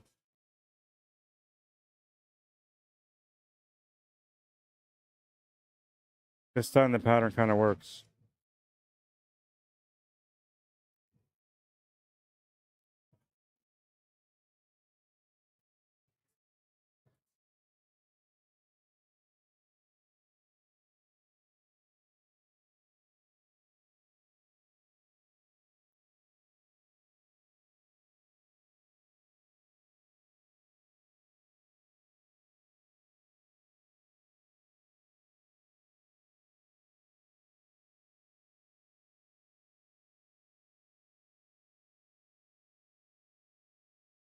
Not bad. It's not what he wanted, but he's got a shot on the 11 ball. I think he wanted to see that 11 ball to the side pocket instead, but the lineup here isn't bad. It helps him to get set up for the finish also.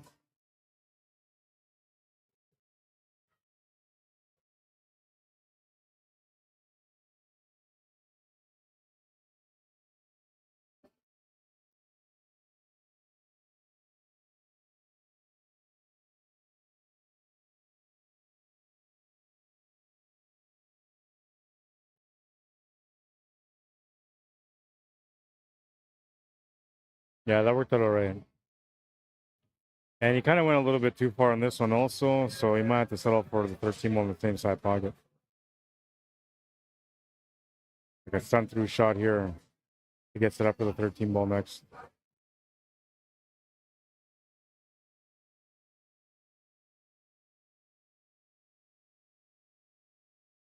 Oh, man. He missed it, and he would have been hooked. Another opportunity here for Herbert. That 6 ball that he's facing right now, that's right next to the cue ball, is a problem ball at the moment.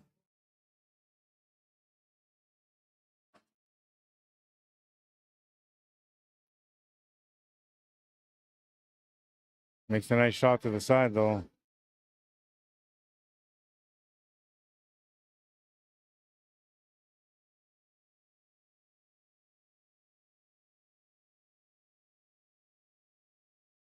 And, well, he's made the shot on the free, but the 1 ball is a bit of a difficult back cut. Unless you go to the side, but even then it's a bit of a challenging shot, and the tangeline's taking towards the scratch. So you're better off going to the top right corner here. For that, you need to put some left-hand spin on it. He's going to nail that shot. Wow, nice shot, man.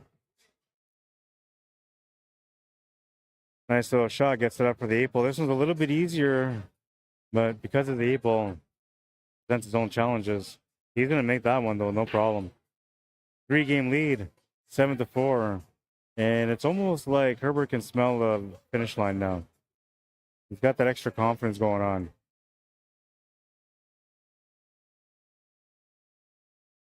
Nice little back cut on this one. A lot of players missed that shot.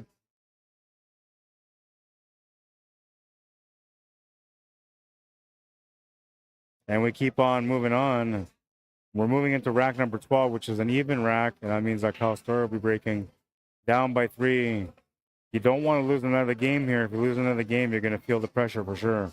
You're going to feel like you're going to have to do extra stuff to get back into the game. And that might create some extra problems for you that, you know, you don't really need to have.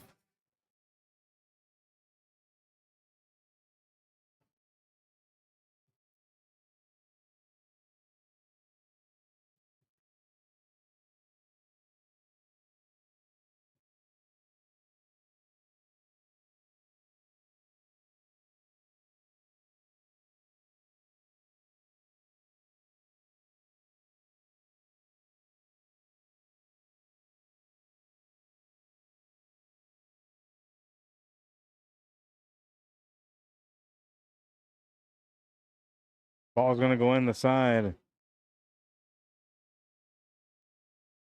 Finally makes the ball off the break. Always a good sign for a player when they make a ball at the break. It makes them feel like they're going to have a better chance at the table to win. And that's how he's going to feel right now. But a little bit of work at the table.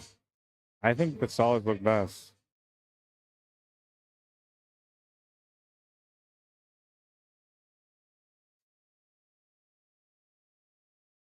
Problem for him, though, is that he can't do anything unless he does a jump shot or a combo to start for the solids. I guess the 1 ball will be all right. That's probably the one that I would take is the 1 ball. Natural check real angle to come off back to the middle, which will set you up with the 3 and the 6 after.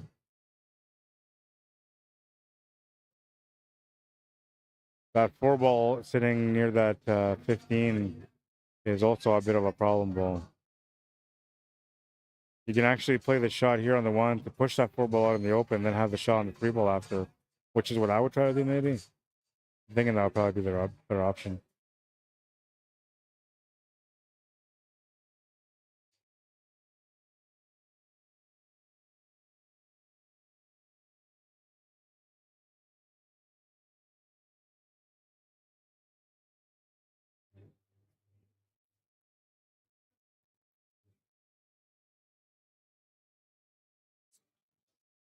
Again, the feeling here, like Kyle feels like his back's against the wall right now because he's trying to make sure, right? He's walking around, and he hasn't really done that yet. This is the most that he's walked around at the beginning of a rack. So he's got to be feeling like, you know, he's got to deliver here.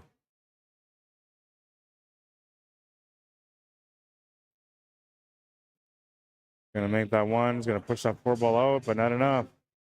A little bit harder. Would have got it right in the open.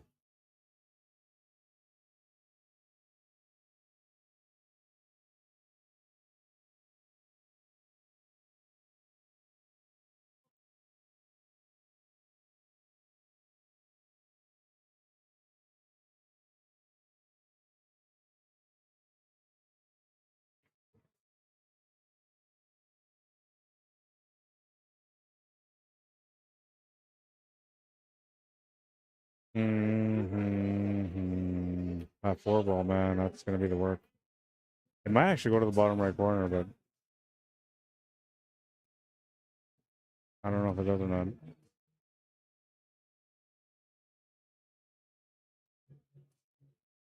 could take the 6-ball right now to the right side middle, have an angle on the 7-ball to go up table to run into that 4-ball, open it up again.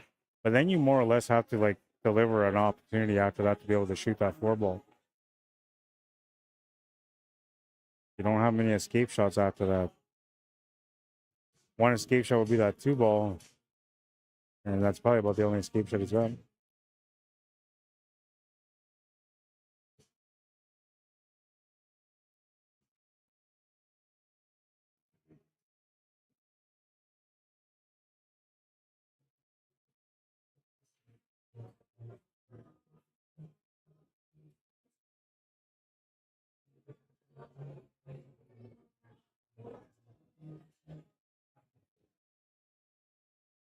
Got to be careful with the shot to the side. And the only reason why I'm saying this is because he's taken a few shots to the side, like similar to this one, that he's missed.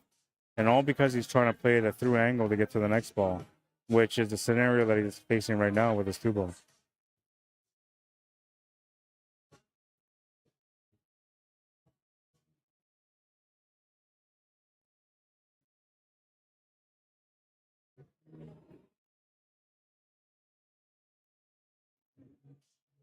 Oh, if it goes, he's got the shot.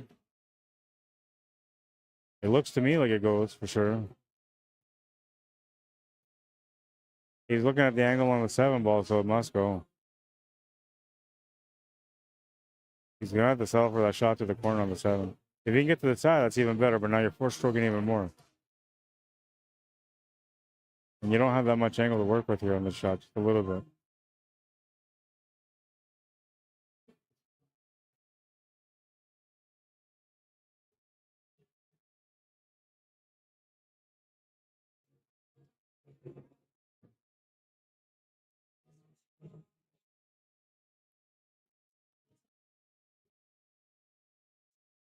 And so he's figured out what he's going to do.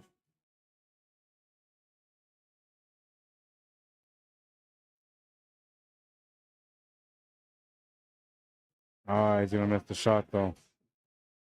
It's those crucial shots that he's coming up short on. I'm wondering if it's like background thinking, lack of focus. What's going on through his head when he's coming up short on these shots? There's a few of them already he's come up short on. And there were key shots that weren't extremely challenging, but the angles were.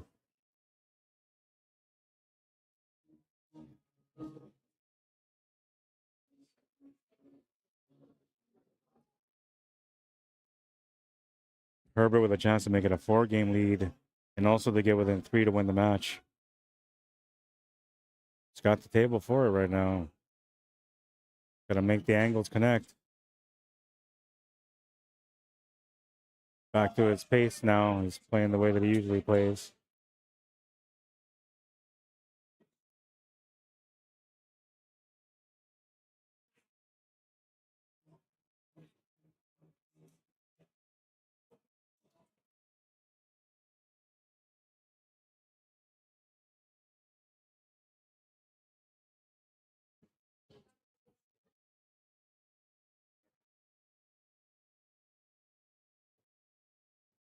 Nice little lineup here. No threats of anything here. Just going to make the shot. He's going to overhit it. There is a group of, I don't know, like 15 people watching right now.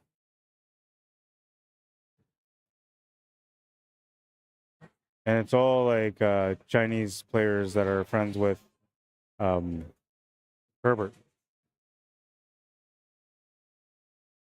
But they know Kyle too, so they're friends with Kyle also.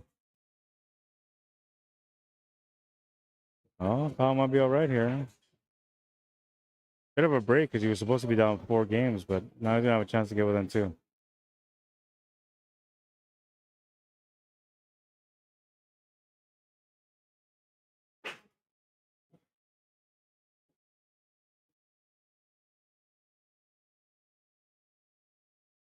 Ah, no, he's going to overcut that one. Yeah, he's feeling a little rough at the table right now, man. Confidence levels are low. Herbert, on the other hand, is feeling like he's got an opportunity here. He knows his opponent, Kyle, is starting to have a little bit of a breakdown. So why not try to capitalize on that and get on the scoreboard a little bit more here with this extra game, making it 8-4. Easy 8 to the side. You can see, like, when he's relaxing, he's playing, like, you know, there's no threat. Oh, look at that. He's going to miss that shot. No way. Huge break for Kyle. Now you have to capitalize here, Kyle. If you don't capitalize here, man, you're in trouble. This is still a hard shot to be able to get set up for the 8-ball, but you just got to go side to side. Put some pace on it.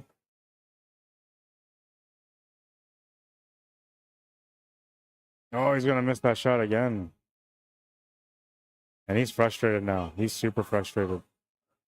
Might still get another chance, though, and you never know. Maybe Herbert might leave this 8-ball over the pocket. He's going to get another chance for sure. Because Herbert knows, like, see, for Herbert, the problem, he's thinking about, like, 8-4. Kyle is thinking about, like, I'm down 7-4, and if he wins this game, I'm going to be even more trouble. So they're both kind of acknowledging what's going on the table, and that's actually affecting both of their shooting. Kyle missed a couple of shots right out of this corner, so this one, you know, it's going to be another missable shot. It's closer to the pocket, but he's rail to rail, and shape might play the part on how he misses the shot, but I'm thinking he's going to be all right. Yeah, he's all right. Natural line to get across here for the side pocket, so he was all right.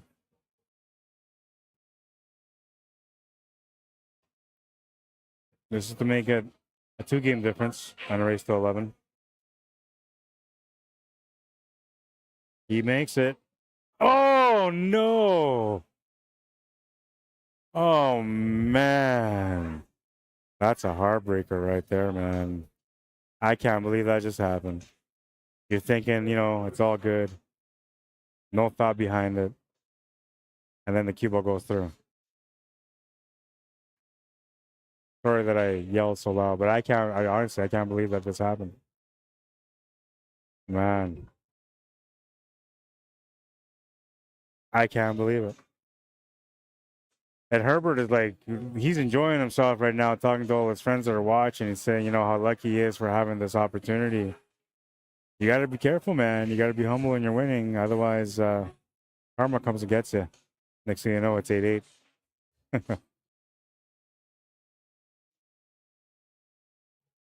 Looks like Kyle's taking a breather here. And Herbert's just going to rack the table, get ready.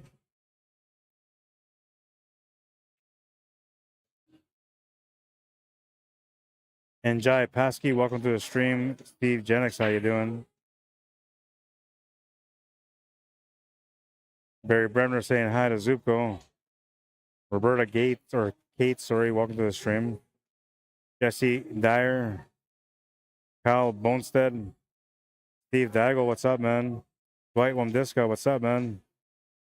Dennis Human, Justin Jacobs, Michael Saracen, welcome to the stream, everyone. I hope you guys are enjoying this matchup. It's just a one matchup showdown today.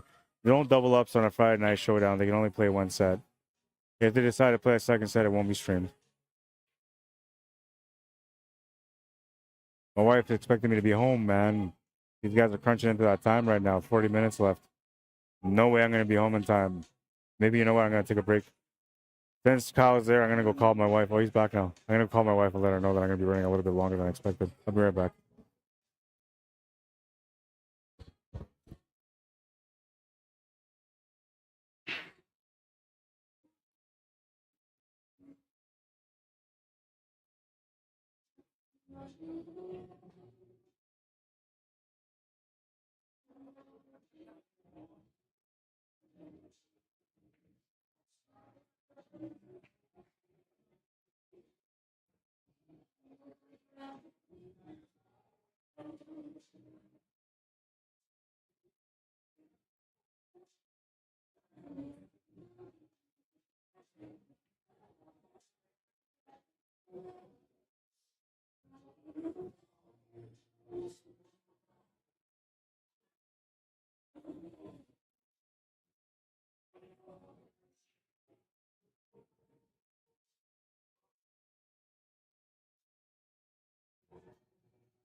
All right, I'm back.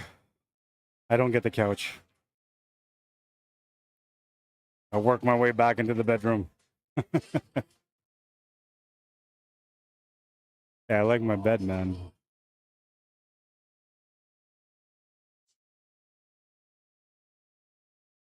Couch ain't that bad, though. I pass out on it sometimes from working way too late.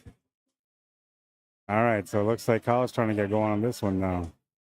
Now, these guys don't have any outside interference from me anyway, because I'm like way far away from them. But they do have a lot of people watching. And that crowd, you can see all their feet on the top right of the screen. They're all sitting at that table. Or table, let's just say. All right, so 8-5.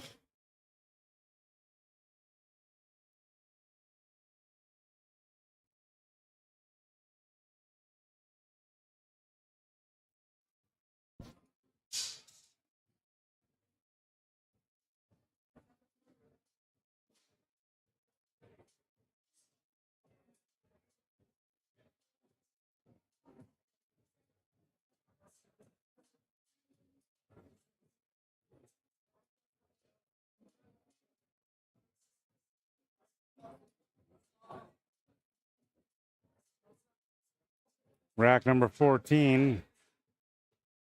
Kyle Story to break. Gets back on the board, down by 3.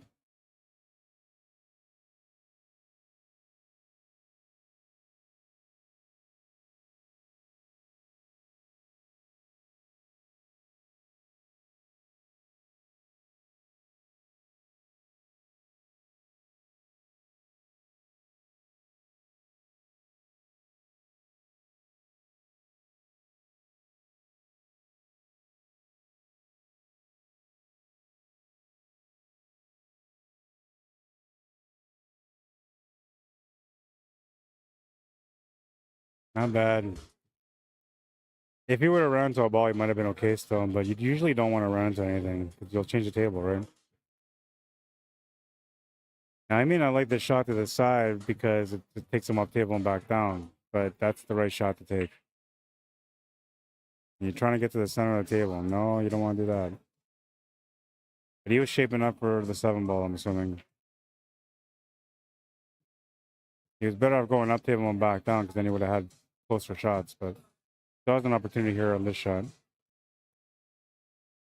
Oh, and that's going to hang up over the pocket. Kyle has a bit of a two-way shot here. Can play the shot to the corner, take over that pocket, and play the safety at the same time. And if he makes the shot, then I guess he could have another shot. But I think you're just going to call it just a shot here, play the safety.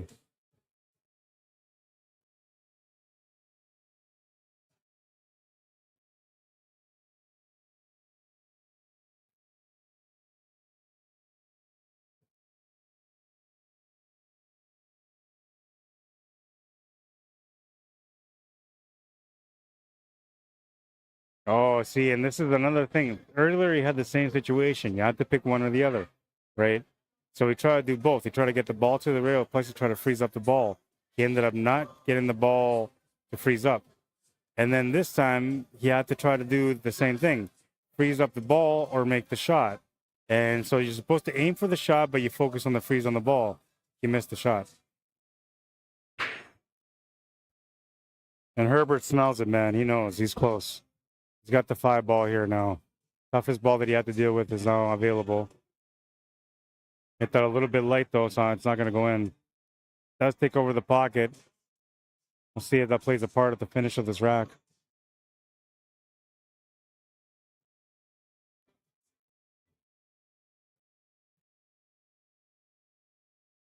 Not many options here for Kyle, but he can definitely shoot that 13 ball.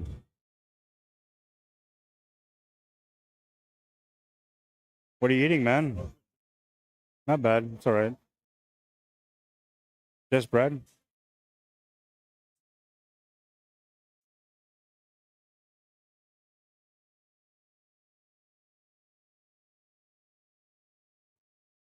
Well, and there's one of those challenging shots that he's had where he's come up short. He's going to come up short on another one here.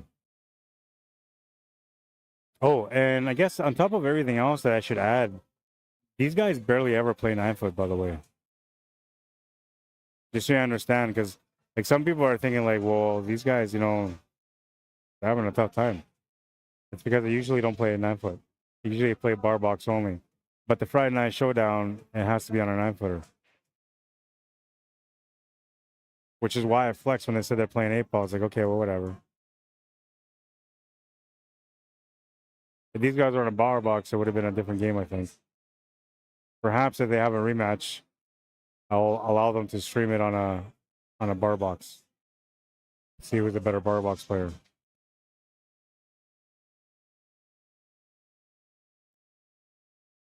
But then the money has to go up, so I don't know. We might have to back Kyle. I'd say back Herbert, but Herbert just bought a $5,000 cue, so he can afford it. Not saying that Kyle could not. I'm just saying that I know Herbert for sure.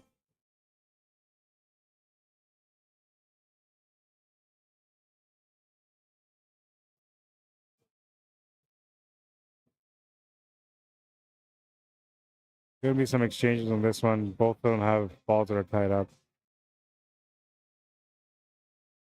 Kyle was good on that one. So that one was one of the shots that he's missed a couple of times already. This time he made it. The difference is that he knew for sure that if he missed it, he wasn't going to leave much for his opponent. So it gave him more security, allowing him to become more comfortable on the shot. Now here, this is different because now he's going to like play a shot for the win. So now the pressure comes back into play again.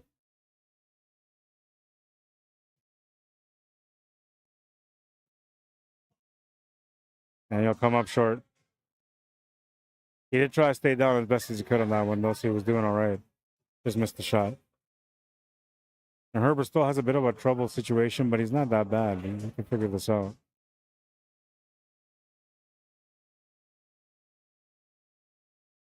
I guess as long as he doesn't move the 11 ball, he's all right. That's probably what he's thinking to himself anyway. But you're going to want to have to make that shot at some point if you're going to finish this table on this turn.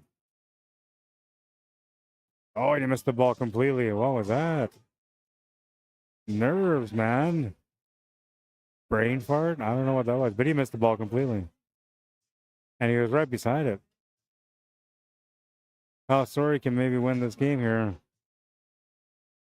The 7 ball is the toughest ball he's got to deal with. Checking to see if he can squeeze that cue ball in there.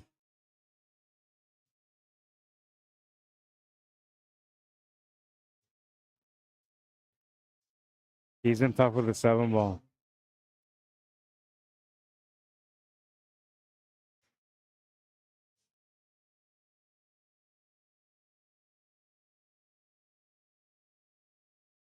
It's almost like he's forced to have to make the 5 to get the breakout on the 7. That's the only way he's going to play it. But he's got to figure out the angle that will work.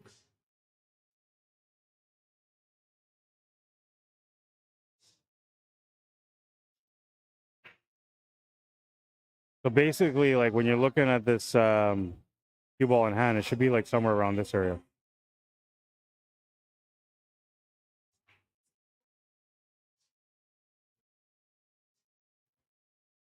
Technically, because then you can have that stun draw angle with a lot of force to be able to force the cue ball to come over to hit that 4. The only thing is that if he doesn't end up hitting the 4 and he ends up hitting the 11 ball, he could scratch off that.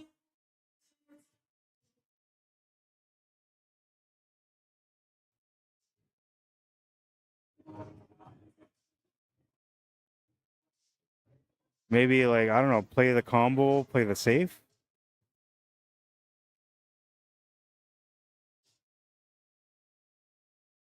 You know, you can put like, yeah, so he's looking at it right now. You can put the cue ball like somewhere like here. Play the combo here to there. And then have the white ball come off that ball down here and then back up, which will give him that safety.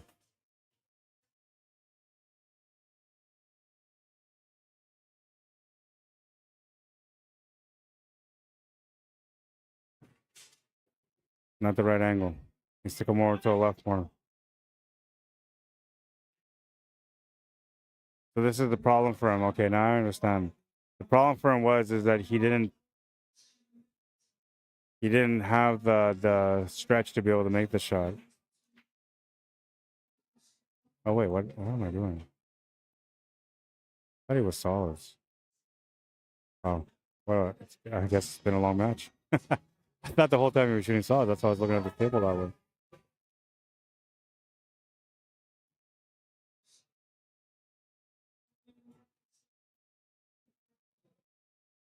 Can't be that long of a day. It's just a long match, I guess. It's 2 hours and 18 minutes into the match, but I'm a little bit disoriented.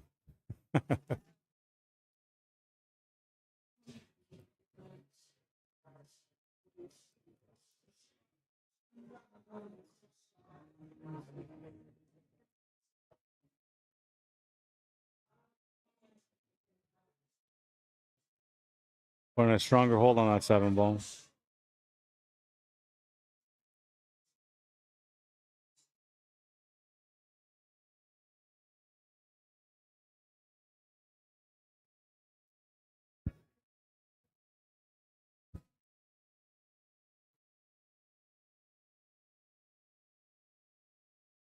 I'm not sure what he's going to do after that. That gone in. So Kyle has a bit of an angle to work with here on the 14 ball, and now he can open things up in the corner if he chooses to do so. He might feel like where that 7 ball is going to guarantee him a chance to be able to win this rack. But he's got 2 balls in that area.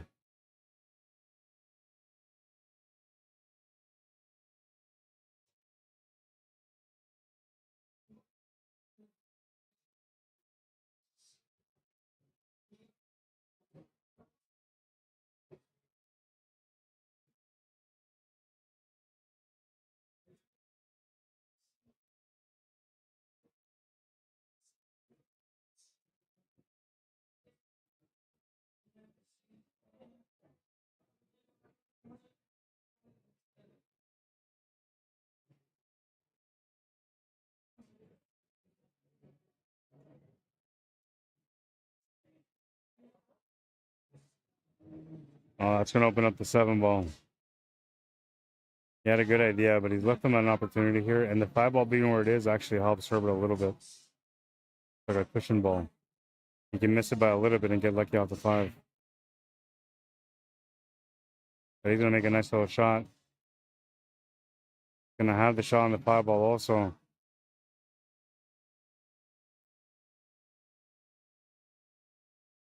Too much pace on that one, though.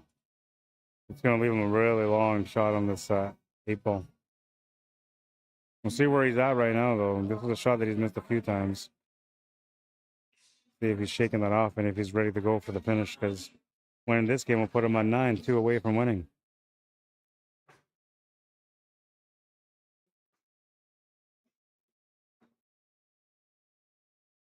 Oh, man, just too much pace. He's going to miss the shot.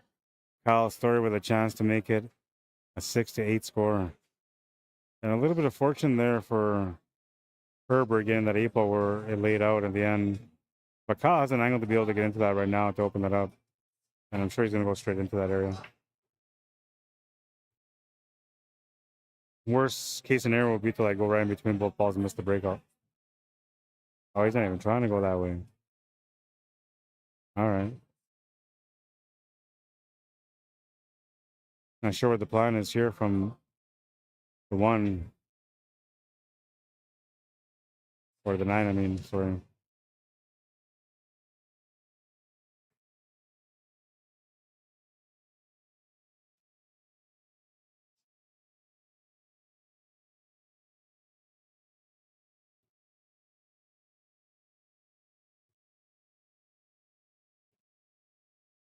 That's why I thought he was going to play the shape to come to the right side of the table to go into that 11 and 8. I was really surprised that he played the shape this way. And he didn't get good on that at all. He's going to be hooked on this 11 ball. No choice but to play off the rail. 2 options here. You can go to the top right corner or the top left. He's actually pointing out to the top left, which I think is not bad. But there's this angle that he's got, this white ball, to get into the stripe. It's actually a bit of a scratch angle. So I'm not sure kicking it this way is actually going to help him out.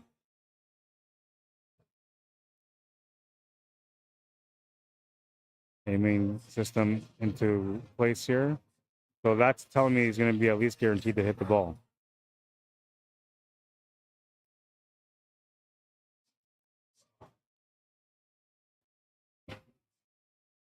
And the system he's using, though, it's supposed to be to make it in the top right corner.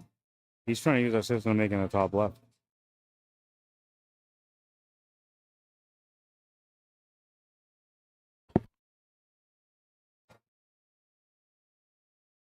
What's up, Joey Horn? Welcome to the stream.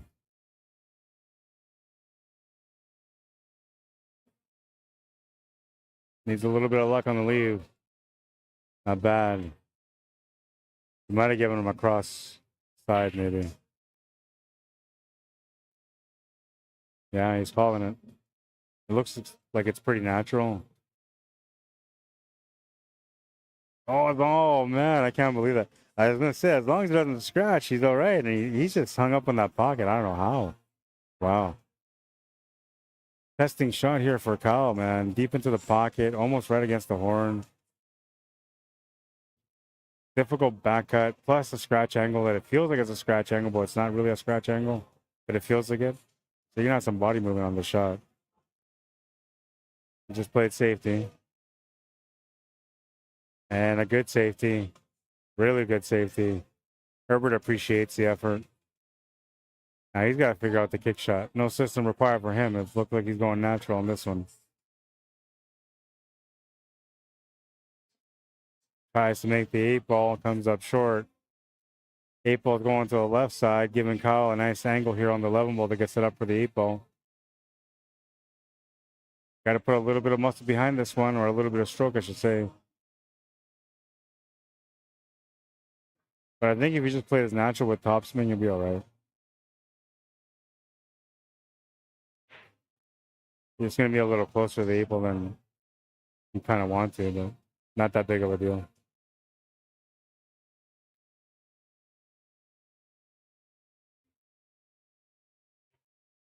Oh, man, he's going to miss that one. No. And this time, Herbert should be able to make the 8-ball. Although he missed it twice already, so you never know. Oh, man, it's going to squeeze into that pocket. 9-5, Dolly Parton.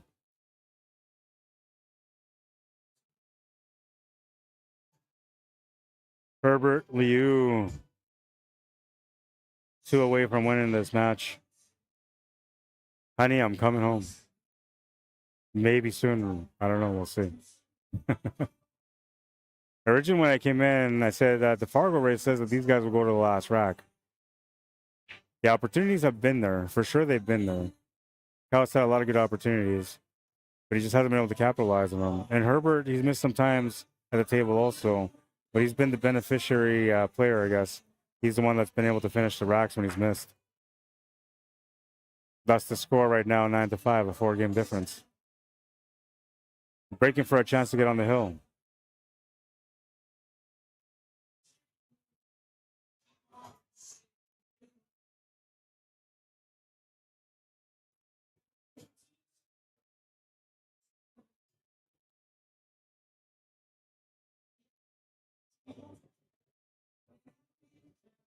Here we go.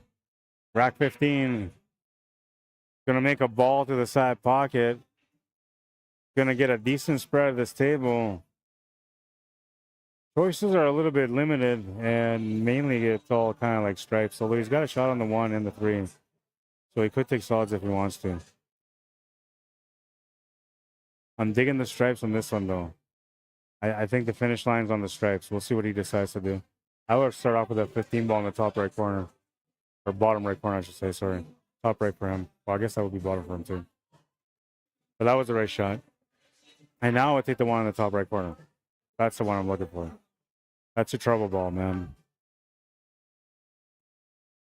And it's not necessarily a trouble ball because you have a shot on it, but you're limited on the shape. He's right on point right now for that one. Definitely got to take it.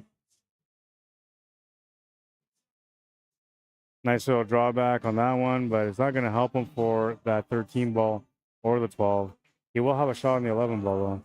And nice little line on this one. He can actually play off 2 rails and come back to the middle. Oh, no, that's not good. That's not good. He changed the table. See, that's why you don't run into balls, man. You do your best to avoid them completely at all costs. If you have to run into balls, make sure you're running into the balls with the cue ball in an angle that's going to help you to have a follow-up shot. Otherwise, you're going to be stuck with a back cut, kind of like here. He pointed at 3 different areas. I'm thinking he's going side. Oh, and he just missed it, and he's going to scratch.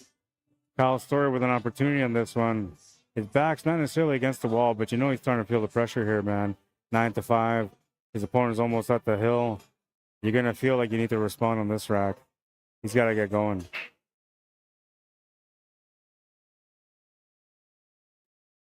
I'm wondering if it's like the momentum thing or if it's a rhythm thing for him. Like, is he going to just get the momentum starting right away and then he's just going to get going?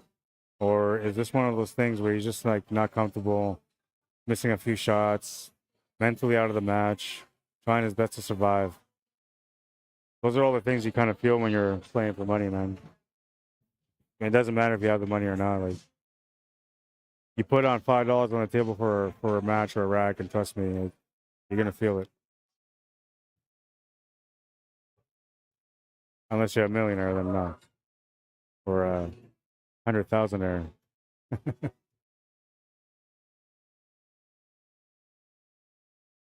You almost gotta be a millionaire to survive nowadays.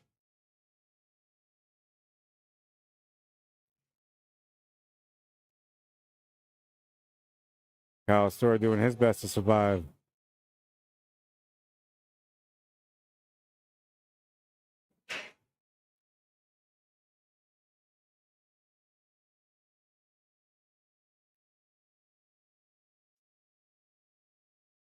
So like he's got some good spins, but I think he's limited more or less to like a certain amount of spins, and more or less he's got to play off angles.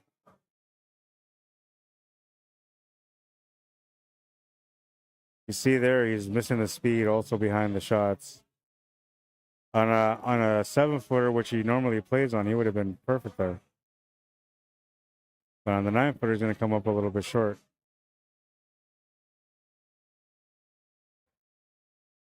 I think you still, I don't know. Maybe you don't take the one. I think I'd still take the 1 ball though.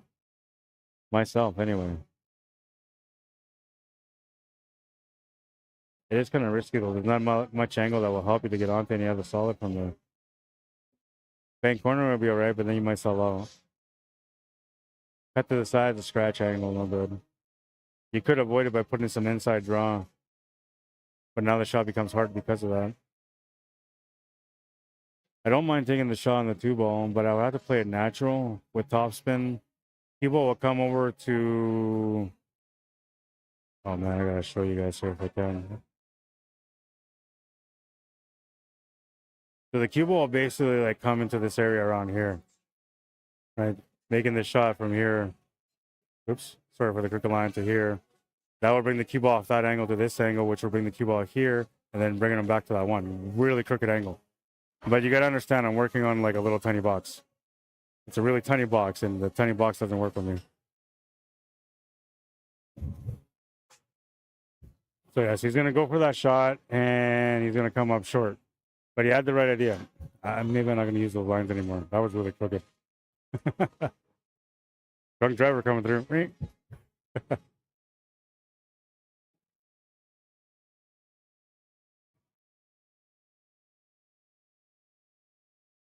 Oh, and Herbert hit that nice with some confidence, man. That was a bit of a challenging shot, and he made it.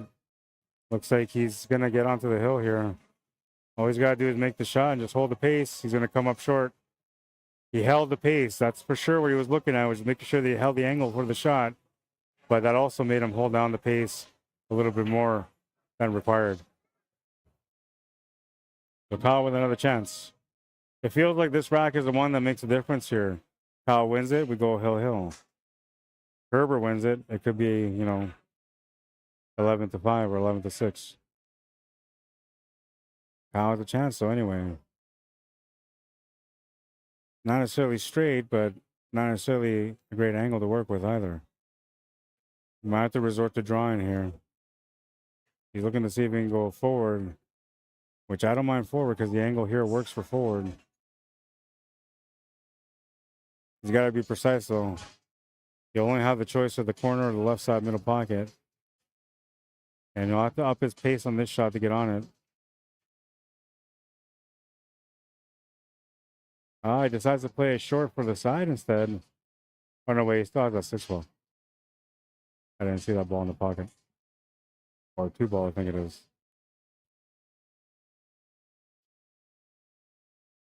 He would have been great for that 8-ball right there, though. I don't know what he's going to do now. He does go to left side middle, so he can just play this gently for the side pocket. He can force it off the top rail back down to make the 8-ball in the bottom left corner as well. Can just draw back to settle for the top left corner. I think he was trying to set up for the top left. And now he's going to have to go side pocket. Usually when a player sets up for a shot mentally and they don't hit that spot, it affects them. And they usually miss the shot afterwards because it wasn't what they were trying to do. I see that's the case here for STOREY. Now he's going to make that one. And the crowd's clapping. These guys, I told you, these guys are friends for both sides, but they all came to watch this one because it's like, what? These guys are playing for money on the stream, so they all came out to watch this, man. And I appreciate it because they got like a nice little cheering section. Kyle smiled and he's grateful for it. Right now, you can't see it. He's got a big grin on his face because the crowd supporting him here after winning this last rack. So I don't know. Maybe it's the momentum change right now. Honey, I'm going to be a bit longer. I'm trying my best, but I'm not at the table, so I can't control anything outside of that. Or I mean, inside of that. Outside of that, I'm good. I can control many things that way.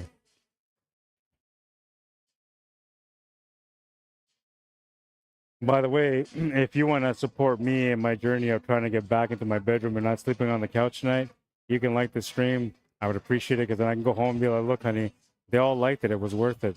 Put me on the couch if you want. And then she'll be like, okay, fine. Go to bed. Maybe not. Maybe she'll say, here's a pillow. Go to sleep. Either way, you can support me by liking it anyway. And these guys are appreciated too, man, because I'm sure they're feeling the pressure of being on the stream. They had no idea how many people were watching, but in their minds, they're feeling the pressure because of the stream also. 15 racks in and we keep going. A possible 21, so 6 racks remaining on the table.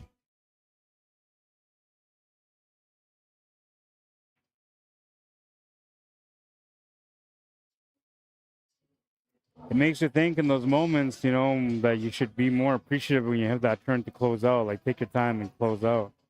Because Herbert right now, like, he had a chance. He could have been on the hill. Instead, his opponent's on 6. Oh, but he's going to scratch. And he's going to give him a pretty decent break. Oh, man. Herbert, great opportunity again. Now I think he's going to have to try to bear down. Being a 459 and a 439 tells you these guys are going to make mistakes. They're going to run some tables, but it's not going to be often. And usually when they do run those tables, it's going to be where like there's less thinking patterns, a little bit more simplified, and then they're a little bit more comfortable so they can get those finishes. Off the break, you're not going to see too many of those break and runs. This one has a chance for it.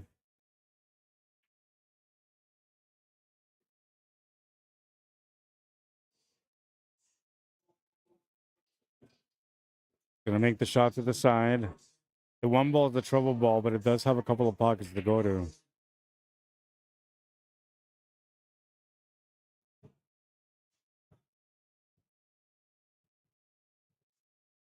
I'm drawing that one. Thankfully, he's got that 3-ball and the 4-ball available still.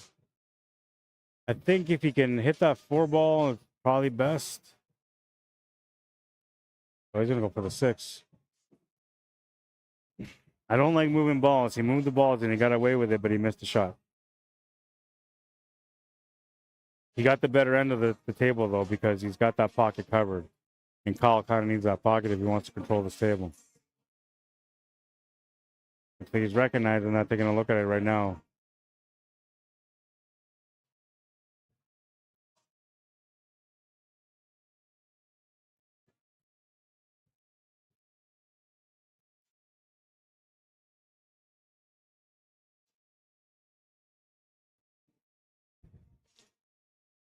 Movember.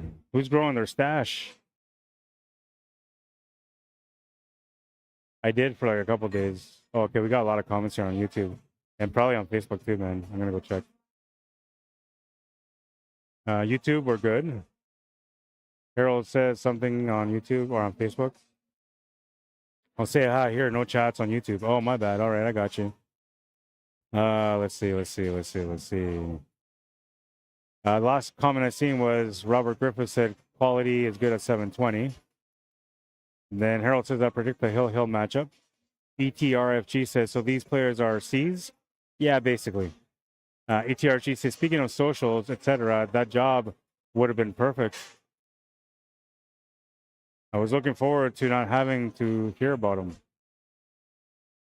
Not by you, by family. Which shot? His stance is so awkward looking.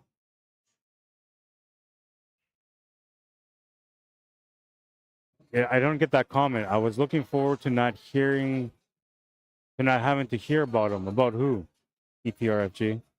Patrick Neal, what's up? Says howdy, Rod. HR Big says, Sugar, we're going down swinging. And it says there's a place off Ocean Avenue. Is a. I had that. I understand what's up. Says Herbert will give Kyle his opportunities. Yeah, and he has. Kyle hasn't really come. Whatchamacallit? What do you call it? Taking advantage of those opportunities so far. But I feel like those opportunities are going to come like you are. And I feel like it's going to go hill still. Especially because I'm trying not to sleep on the couch tonight. And it just might work out that way. I got to teach my wife to be a commentator so she can come work with me. And then it'll be like, all right, I get it. Then Dan says Kyle needs to start making good on the chances he's given. Yeah, you're right. Thanks for the stream on. You're welcome, man. Robert Griffith says warm them up with the flames. Patrick Neal says he should have increased confidence after that 8-ball. Oh, for sure. And the flames, yeah. Let's do that, man.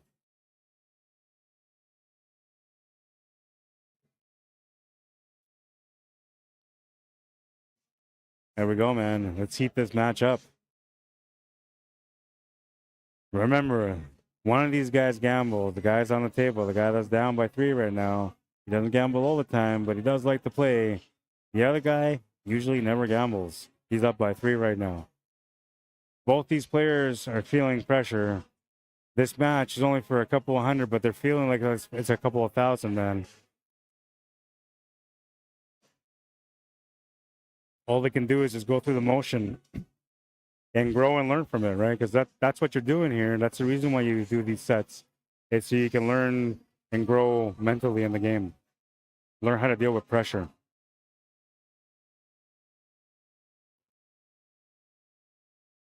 Oh, yeah, he's going to get lucky there by nicking that 8-ball, man. He doesn't hit that 8-ball. He might not have the shot, but he's got a shot.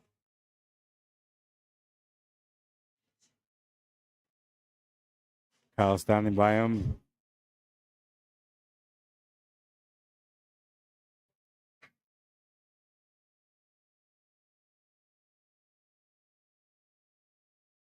I don't think that Herbert was ready for that shot. Plus, Kyle standing by him kind of like threw him off a little bit. And Kyle's just feeling a little nervous here, that's all. He wants to get a chance, so. Because he's nervous, he might turn the table over still. I thought he was going to lose the last rack, though, and Herbert was supposed to get on the hill. Instead, he wanted, so you never know. Might steal this one to make it a 2-game difference. Table's there for him anyway.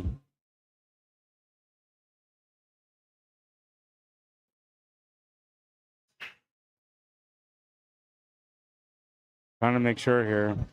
That's a good sign for him, for sure.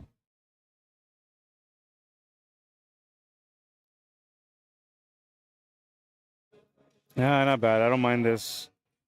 Because you have to just make the shot, I don't mind it. He's got the 11 to the side as an escape shot. And this ball kind of doesn't really help him for anything, so it's a good choice to take it out of the way now. The angle helps.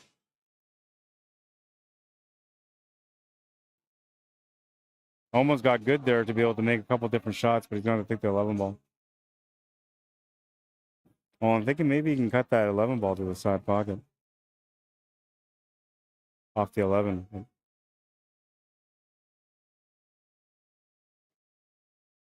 They didn't hit that rail hard enough. It's going to stay at the top of the table.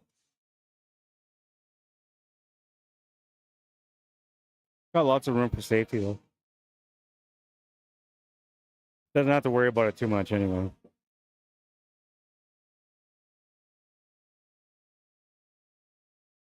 Maybe a two-way and bank side and a little bit of draw.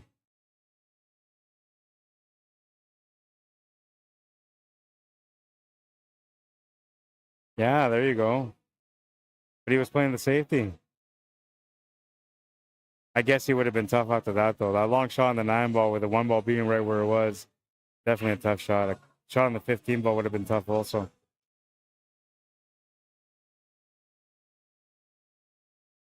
I can't even see. I'm trying to see across, but there's so many people in the building, man. I can't even see the table. I got to go strictly off what I see on the camera.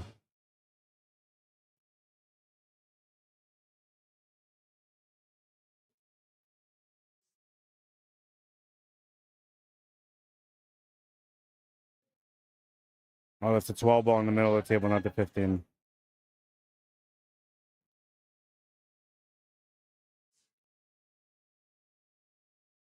Trying to do another two-way, maybe? If you're going to do a two-way, you're better off just doing the two-way with that 12 ball. Using those two stripes as blockers.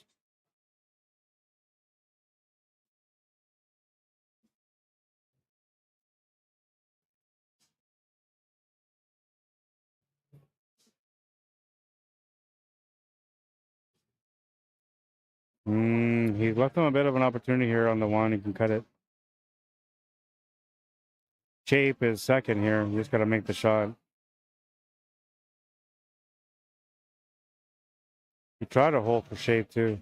I would have maybe hit that with more pace, just gone around the table a little bit more and just kind of like roll the dice. I know it sounds bad, kind of like Corey Deuel giving his teammate advice like that on live television. He says to his teammate, just hit it as hard as you can and, you know, hope for the best. I didn't say that, but I kind of sort of said that.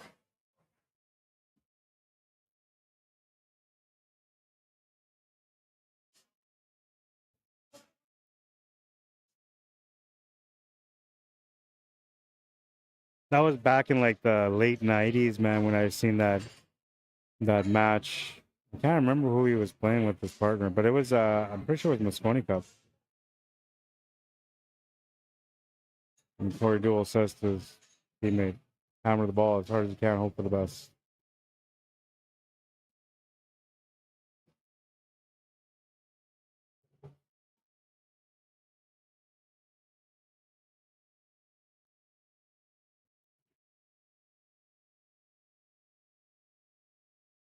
In tough here because he's got to make a decision on how to make a save that will give him a save.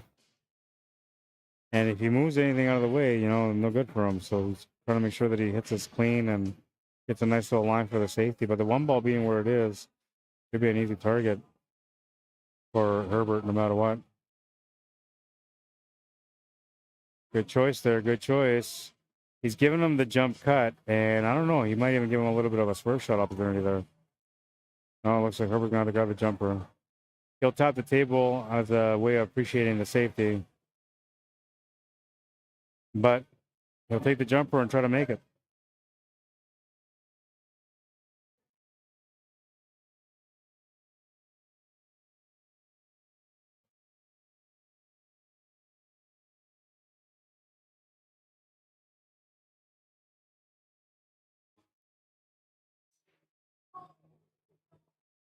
Oh, he's going to jump the ball, but he's going to jump the white ball off the table. So good for Kyle Story, who played a really smart safety there. Going to get rewarded with the ball in hand, and now have a chance to get within 2.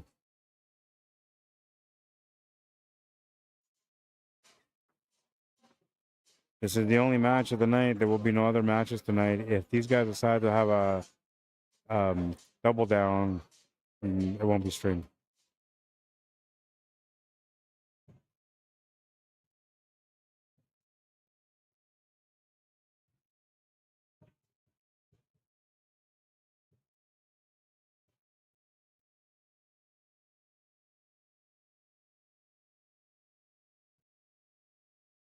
I don't think I like this choice here. I would like to start off with that, what is that, 9 ball, 9 ball to the side or 9 ball to the corner. Unless he's playing that 9 ball next. He might be thinking that. He might be thinking playing the shape off this ball to the 9, then set up for the 10 after.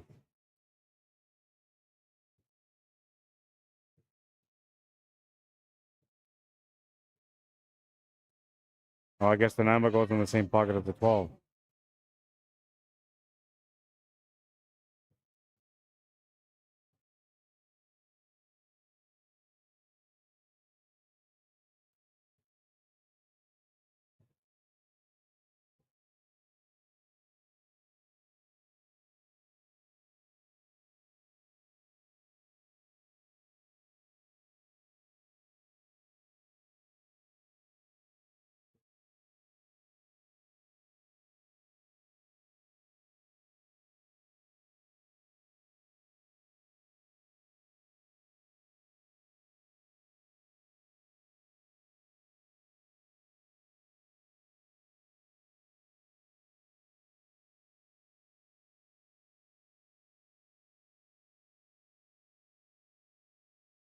Oh, it's going to be a tougher shot now. He's got to take the long shot to the corner.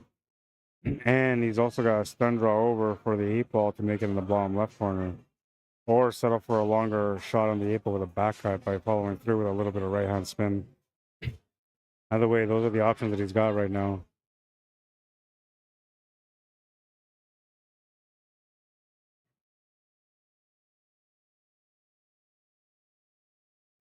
Gotta be careful with the decision he makes here because he could sell out the rack.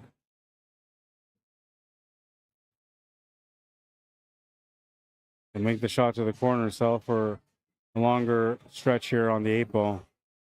Might have to use the bridge or the extension.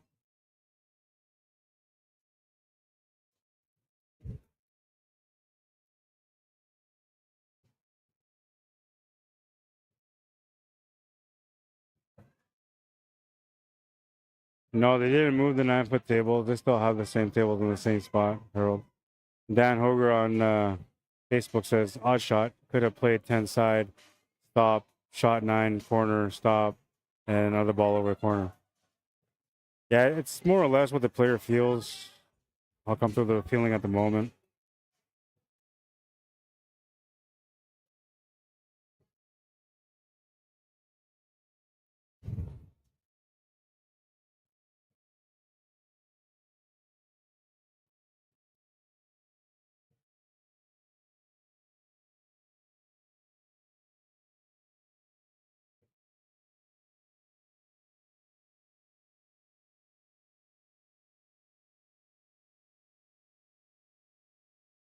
All right, and we got a 2-game difference now, and it looks like Herbert's getting ready to break this one.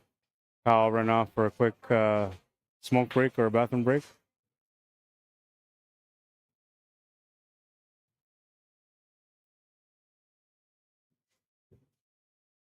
Couple of tournaments are coming up for this weekend / Monday here at the Hidden Pocket. We have on tomorrow morning, there's the Gauntlet.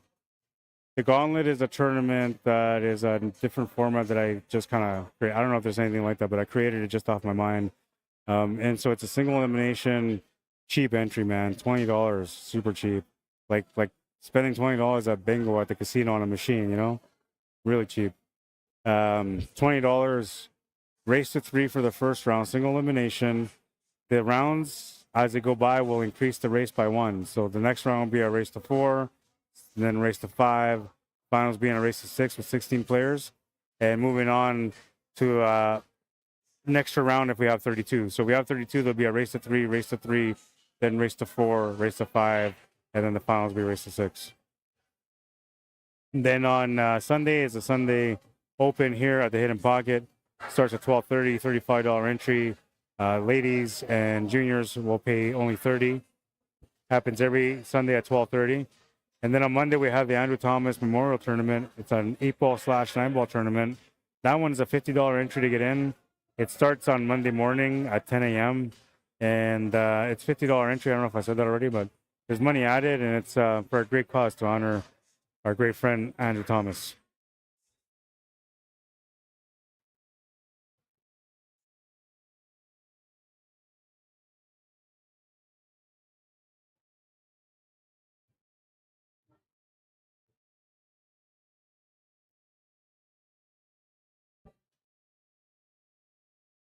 One thing I can tell you about these guys, though, is that once they get over their mental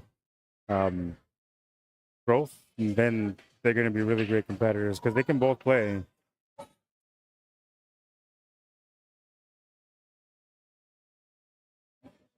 They just need to get more comfortable playing.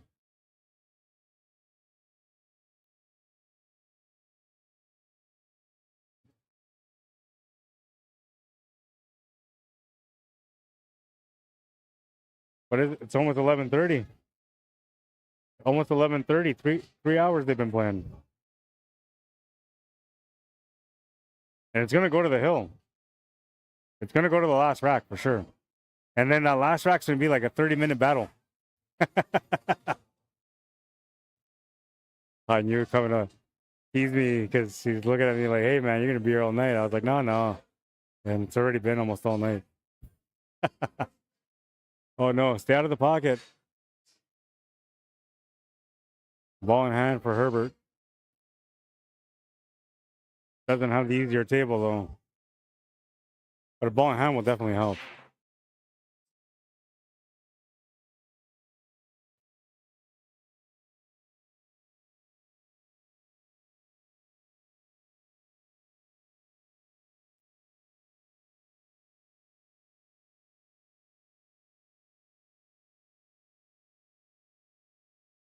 I'm not sure how this is going to work out for him here.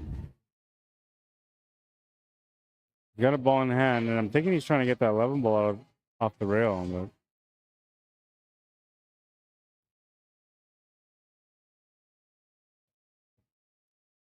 what is he going to have for a follow-up shot? Okay, I guess it goes to the side pocket, then never mind. Must go to the side pocket. Or maybe not. It hung up anyway. Bad thing for him, he's left Kyle the shot on the 3 ball, which is the ball that he can't get to. But he can right now.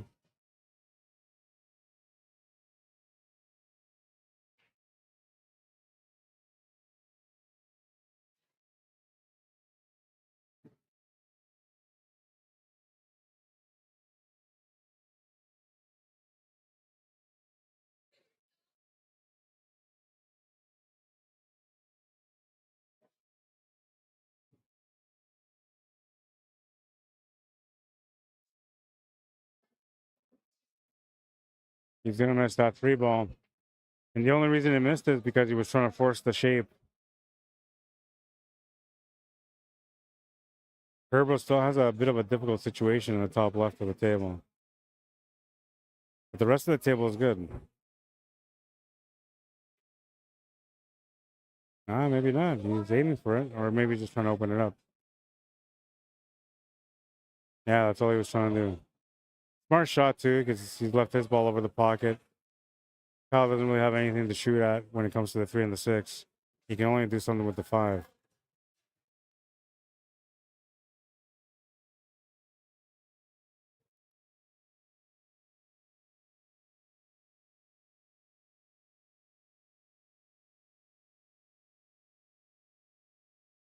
I think both these guys are going to grow a lot from this match. And I won't be surprised if they try to play again.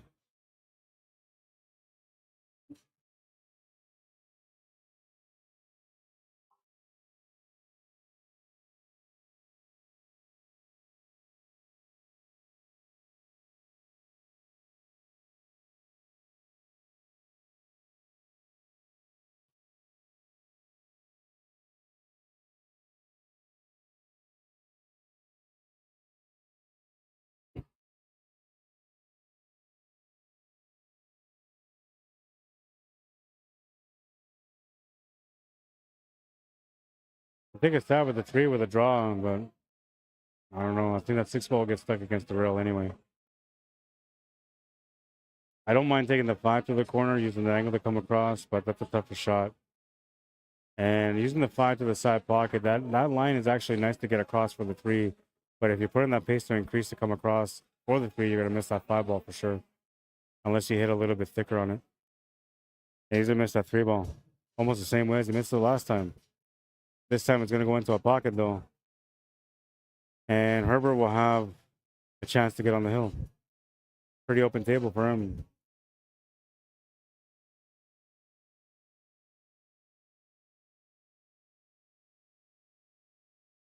Well, he's going to create a problem for himself here by pushing that ball up.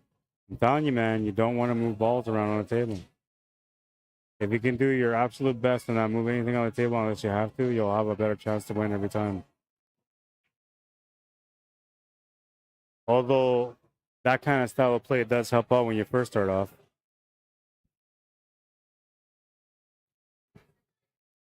And it'll get you through a lot of racks, you know, ball banging, finding a finish that way. But it won't hold up forever. In the long run, when you get to the higher levels, you won't get rewarded that way as often. And players will dominate every time you turn the table over.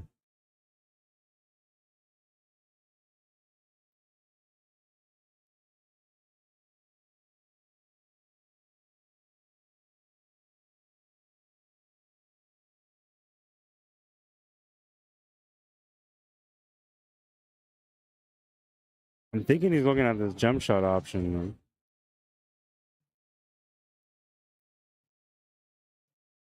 He would end up having to do a bank after on the 6 ball if he went that way.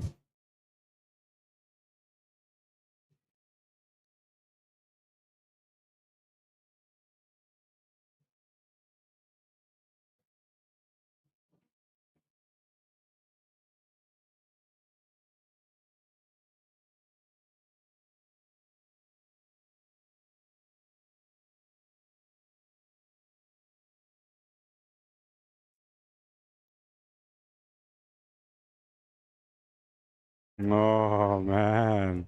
Just avoided the scratch on that one.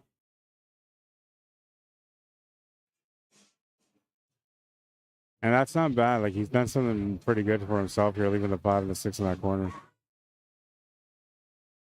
Basically, horn hooked Herbert into only shooting the ball that he's shooting at right now.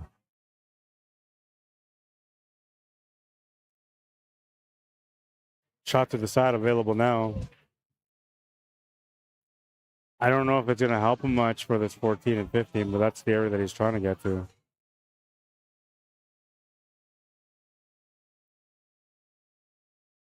He went after that instead of the 9 ball. And he'll miss the shot. Turn the table over to Kyle, who's looking at this 5 and 6 as an opportunity to get within 1.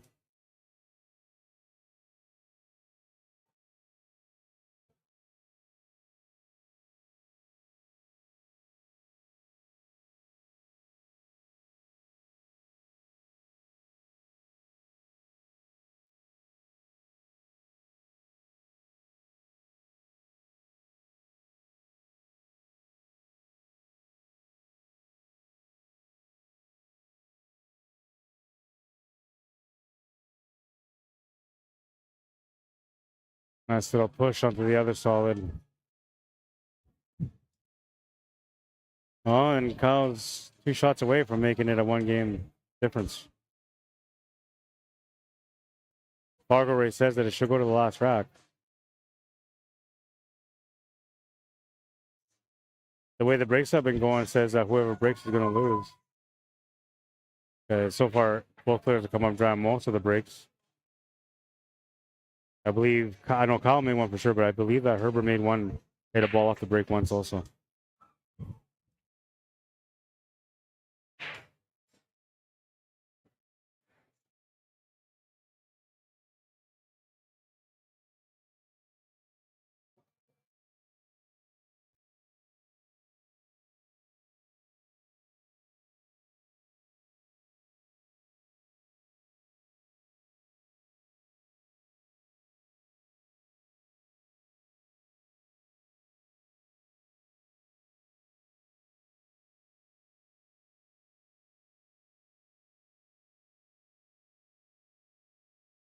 Two, Orvis.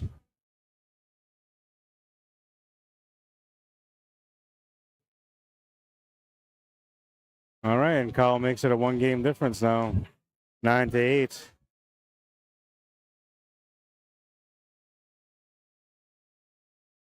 And we keep on keeping on. Kyle Story breaking in rack number 18, trying to tie up the match. Going to turn this one into a race to 3 if he does it.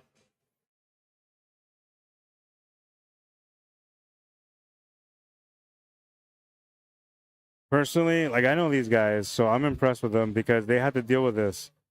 They jokingly started off with this, like, well, you want to play next Friday? And then it's like, well, I'll play you. And like, well, I'll play you too. And it's like, all right, well, if you guys want to play, I'll be here. And so here we are.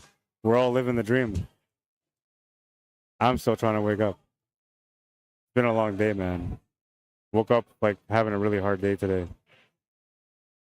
Barely slept throughout the night too because of it. But I'm almost done with this match, and then tomorrow's another day, baby. Hopefully I'll get some sleep tonight. Here we go, rack number 18.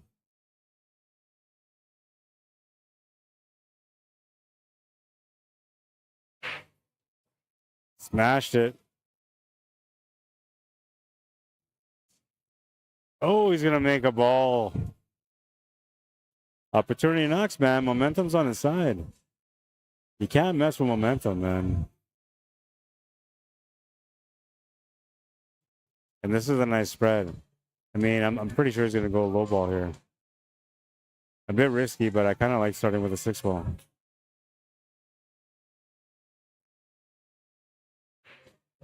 I mean, you can get a little bit better on it still, so maybe too early for the shot, but for me, I feel comfortable doing the shot right there.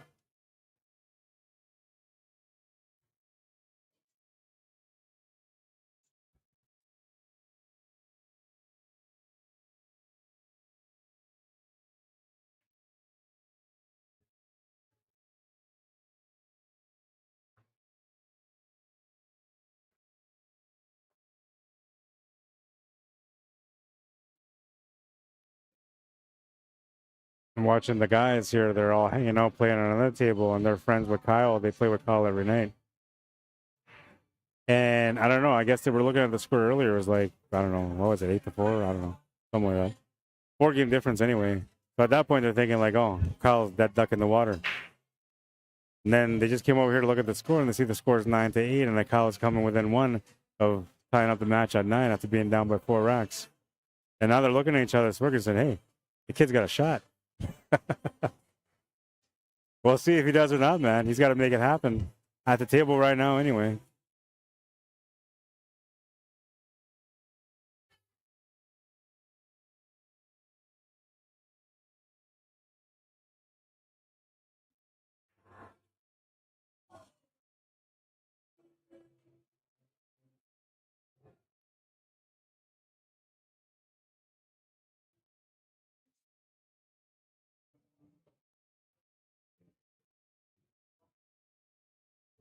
Good shot.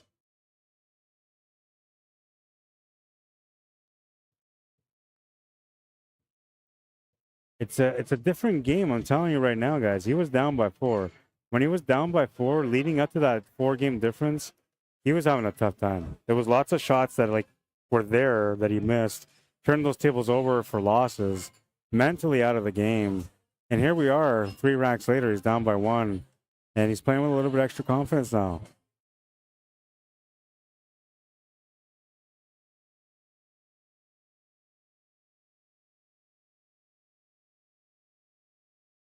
We have not had a break and run yet.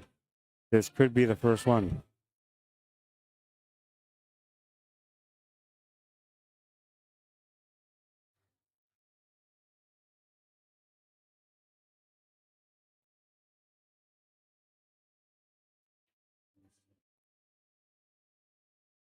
Just needs the shot. I think he's got that shot to the side still, but he was trying to shape up for that 7 ball, which he's got the line for that right now. He's got to be smart here. He's got to make the 7, then that 4, I think it is, that's sitting up there, or 2. And then from there, get to the side pocket for the finish.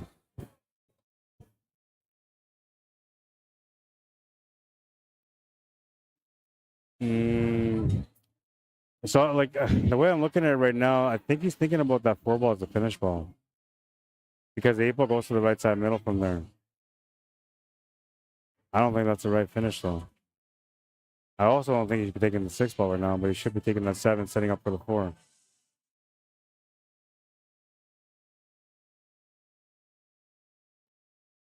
You'll have the option for the 6 or the 4. I'm thinking we're going for the 4, right? Come on, Kyle. Looking for the line.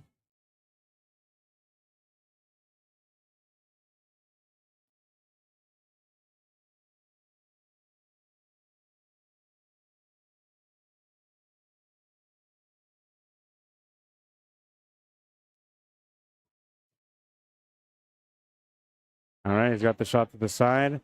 A little bit of angle that will help him get set up for the 8 ball.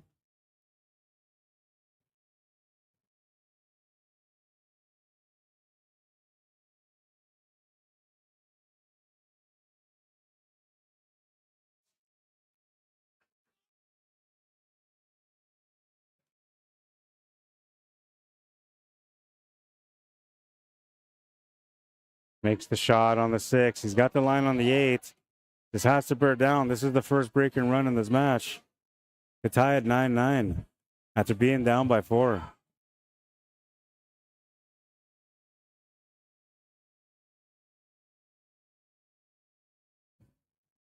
Can he get the finish?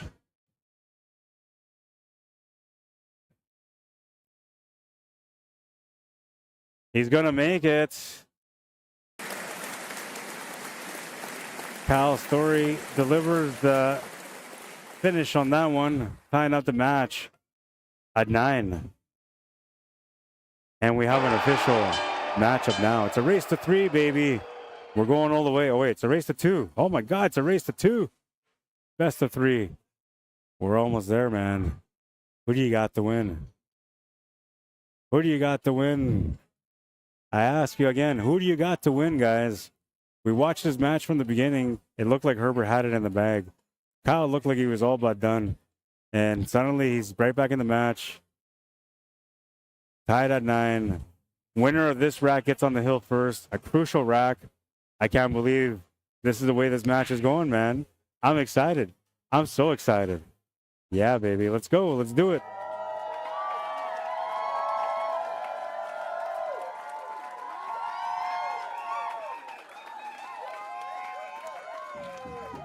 All right, somebody shut down that crowd. They're too loud.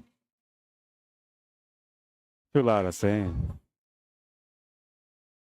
Well, and this is kind of like what I expected as a hill rack. Not when it's like whoever gets on the hill first.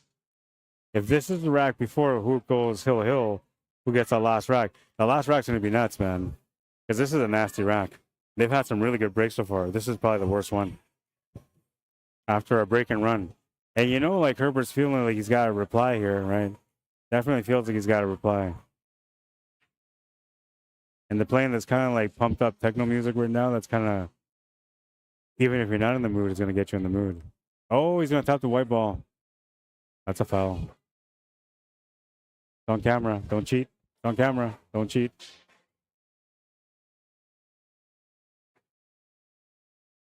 He's talking to Kyle about it. He's saying the cue ball was there. I'll be surprised if Kyle lets him shoot because it's technically supposed to be a foul.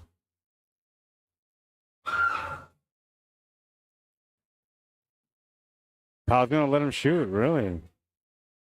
Crazy. Well, now Karma has to come after Herbert. That's just the way it's going to work out. Kyle will win the match. Like, he touched that ball. He moved it back. Technically, like, it's a foul because they did it with a cue. Actually, technically it's a foul no matter what because he wasn't supposed to move that ball, period. And you can see there, he's feeling guilty about it. He kind of realized that he wasn't supposed to take that option there. And Kyle's going to have the karma on his side. So far, momentum on his side, karma on his side. I'm thinking he's going to win.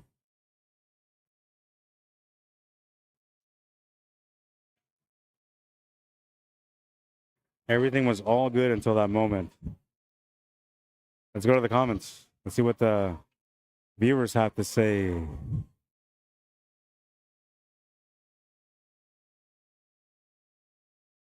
Okay, the last comment I remember was Patrick's. And we got Jerry at Track says, fun match.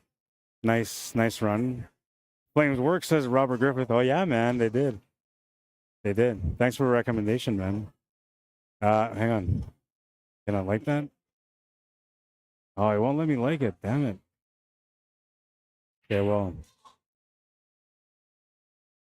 Hold on.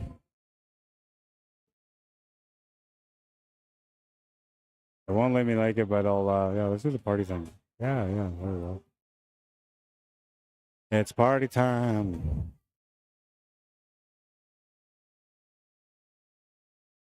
Oh.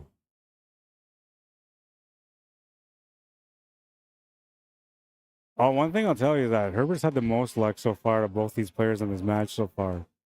If this was a 9-ball or 10-ball match, Herbert would have won a little while ago. 8-ball is a different story, though. Both players have to play patterns. Both have to finish 7 to 8 balls, depending on how many balls are left on the table. So, going to give them a chance no matter what.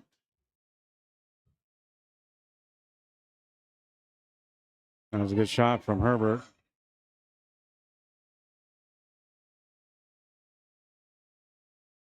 Yeah, he's going to do another long shot here, and he's going to have to get a perfect angle on a 13 ball if he wants to finish. Going to overcut it. Cal Story with a chance at this table again. The 3-6 are all messed up right now, or 5-6, whatever it is that's at the top of the table. He's got to open that up.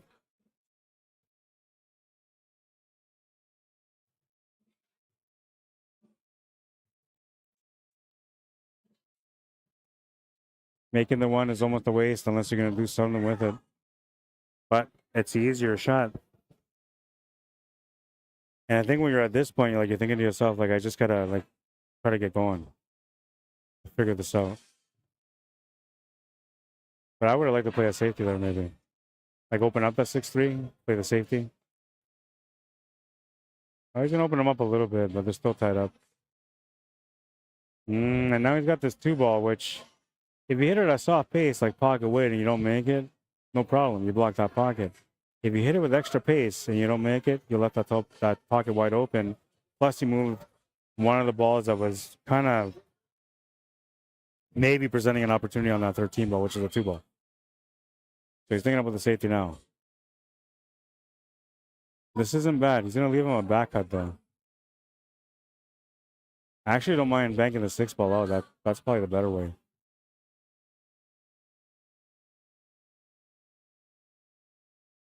Or off the rail to freeze into the 6. I think that's probably actually the better one. Kick shot into the rail to freeze into the 6. Pocket weight, just hit the ball and freeze up to the rail. That's the winning shot.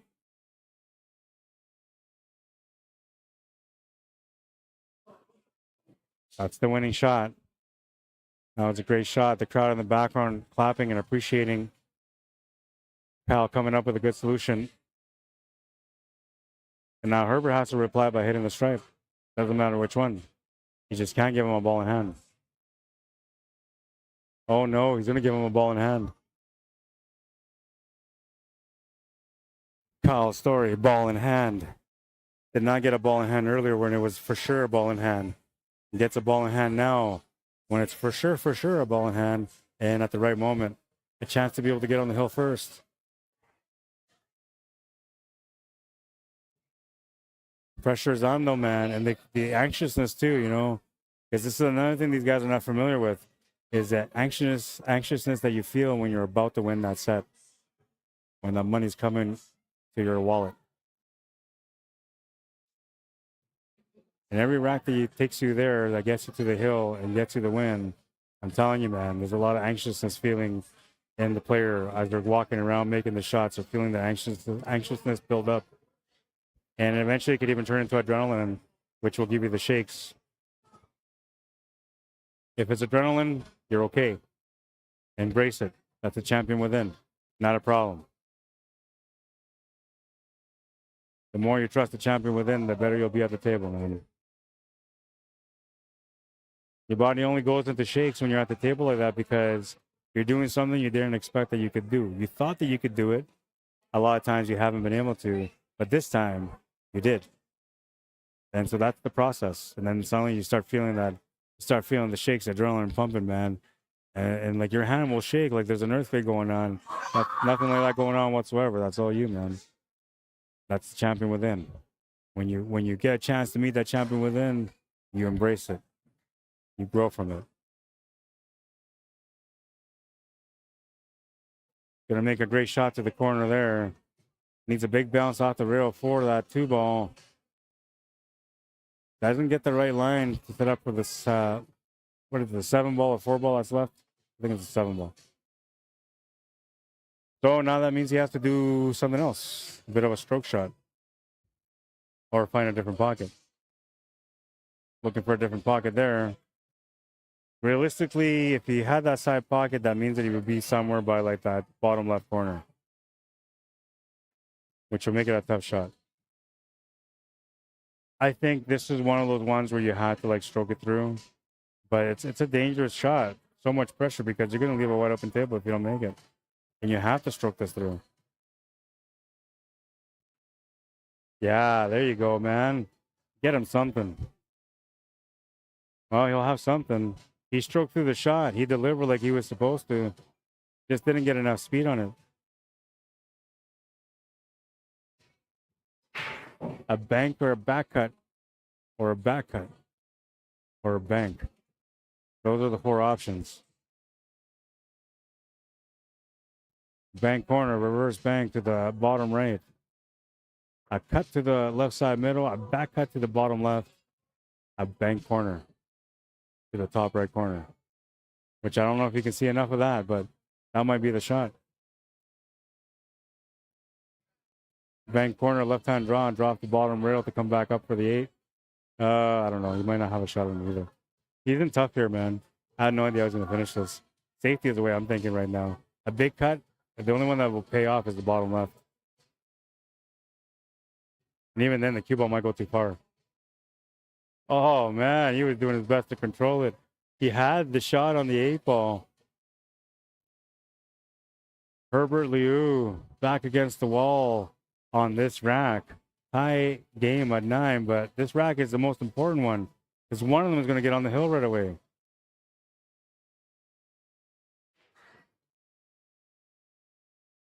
This being rack 19 means that Kyle Story will get the last break. Or the next break, sorry. The last break will go to Herbert.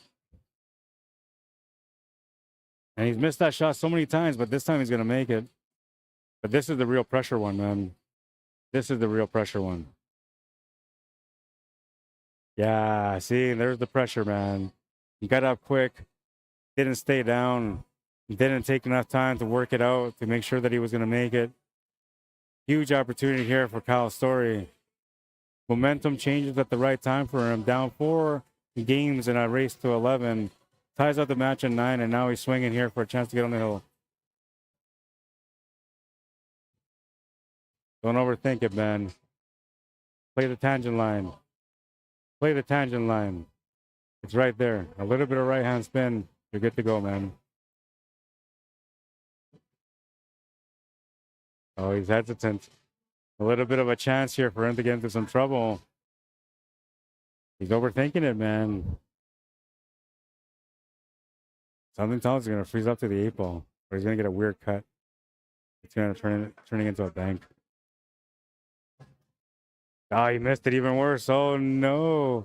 And it is going to turn into a bank or a weird cut. Herbert with a chance to get on the hill. Oh, man. This is crazy. I'm definitely woken up now. I'm wide awake, man. No double up, though. That's it. One round or one set only. Herbert's going to make the tough cut. He's on the hill. Oh, man.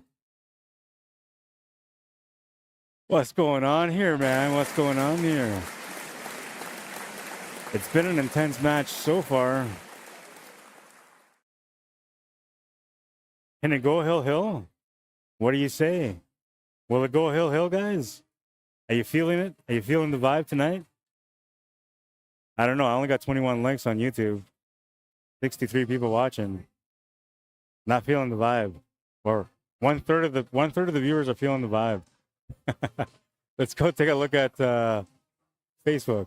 Oh, we got 33 likes on that one. And like 30 people watch on that one. So right on. Herbert will bear down and win, says Harold. Ah. Making statements, are we, Harold? Well, we'll see. Kyle's got his back against the wall right now. Has to win this rack or it's over. 3 hours and 22 minutes into the match. And we're down to the last 2 racks, maybe. Looks like he's going to come up dry. Herbert, a chance to close out. Can he prevent the Hill-Hill matchup?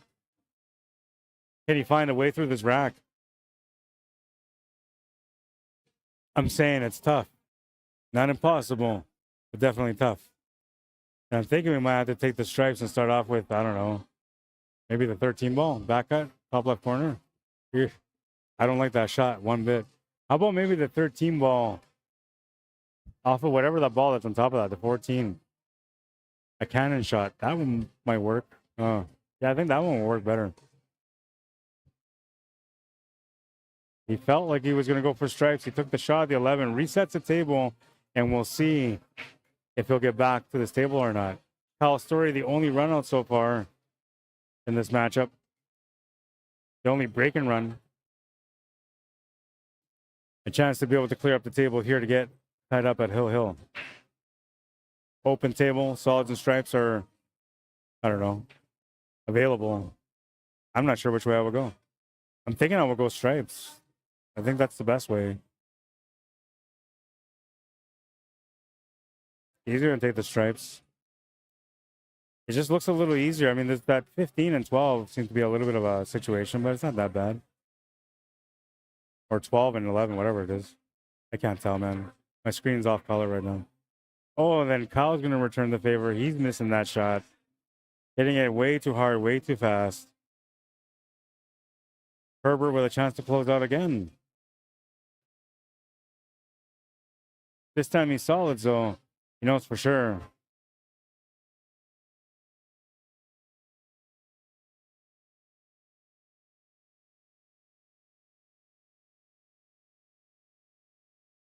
These guys are feeling it, man. But I told you guys this at the beginning, right? I said they're going to feel it at the beginning because they don't gamble. So obviously they're going to feel weird. They're on a stream. That adds pressure. But I said that once they get to those games, like when we get close to the finish, that's when you're going to see pressure, man. This is the real deal. Now these guys are fully embraced into the match. This is the growing pains. This is where the growth happens.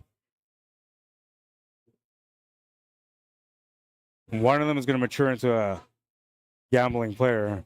The other one's going to keep trying until they figure it out.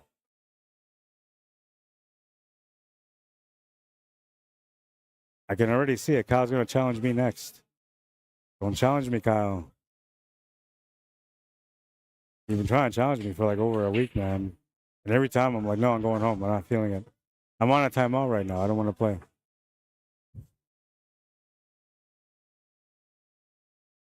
Nice little combo.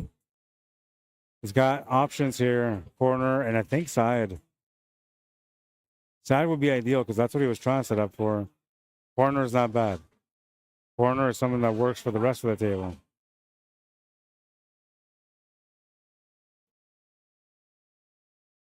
Yeah, I like this, man. I like this. Just follow it right up. I mean, you can set up for that side pocket, too, if you want to. You can half stroke this, and it'll still be all right. It might actually help you with the accuracy. He's going to miss it. And he's going to turn the table over to Herbert again, who has a chance to close out again. This time, it looks like he's trying to figure it out. The first time at the table, he just hammered. He's like, I don't have a shot. Second time at the table, he felt like, oh, I can win this one. Now he's like, I need to win this one. I got to focus.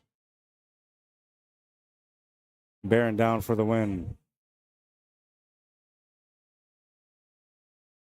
Karma says that Kyle's supposed to win.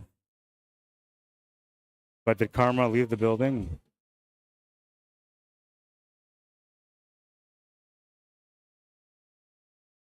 I had a vision, says Harold. Oh my God.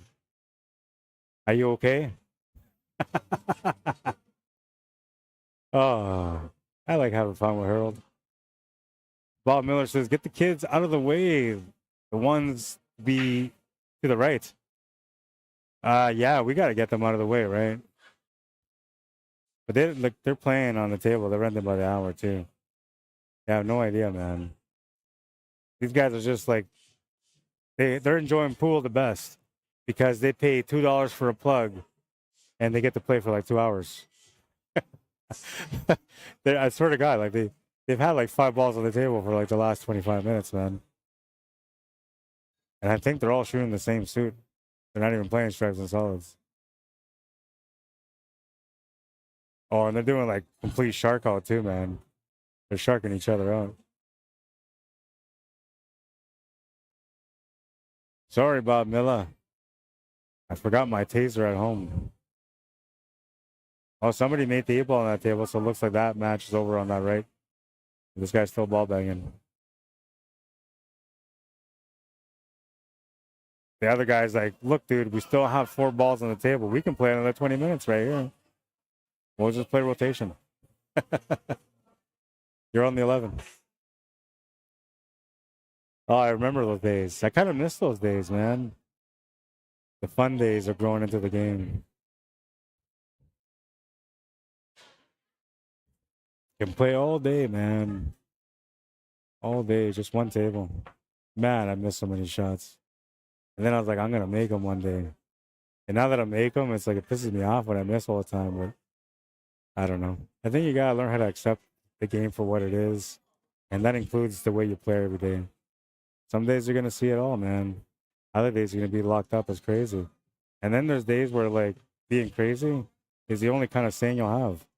Because the table is just going to screw with you all the time.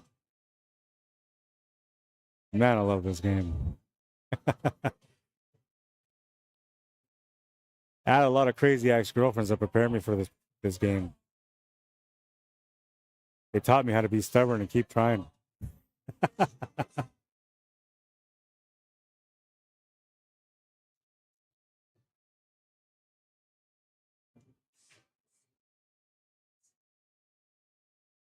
Come on, come on, come on, baby.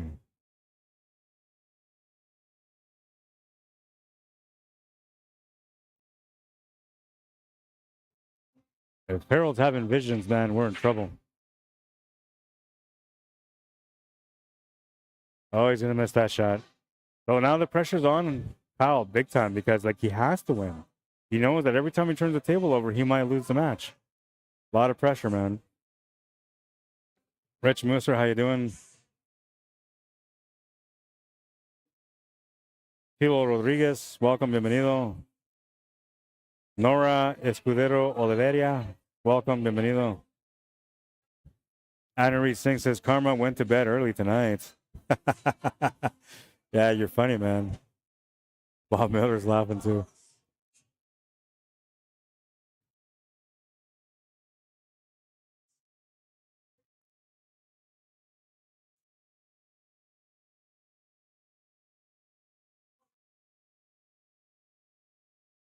See, I don't know about you guys. Like, I love watching 700s and up play because, like, they play such a clean game. And especially when you play on 9-foot, they seem to, like, meet the difficulty on most shots. But you don't learn much from them because most of the times, like, they're straight on their shot. They go on to the next shot. They're straight on that shot. And by straight, I mean they have the angle they're looking for. But you don't learn much from them because they're usually on point. And even when they get into a tough position, they usually play good safety. They're right back on par. Now, intermediate level players or advanced level players, a different story. You know, anywhere like 400 up to, I'd say, like 650, 400 to 630 maybe. That's the real learning curve. That's where, like, you see where everybody's having, like, their issues at learning. So you get to learn more. And as a commentator, I get to understand more about what's going on mentally with these players because I see it, I remember it, right? So it makes it more entertaining for me as a commentator. I think for viewers, it kind of makes it entertaining, especially the ones that are just up and coming in the game. They get to see a different perspective that they usually don't see because you usually see, like, only good players playing, pros, 700s, never really miss. And you're thinking to yourself, when you go play pool, I'm going to play that too. But the reality is, it's not that easy. And chances are, you're really not going to be able to play that good, not for a while. Not until you dedicate yourself to the game by learning the craft, right? The skills behind the game. So I don't know, man.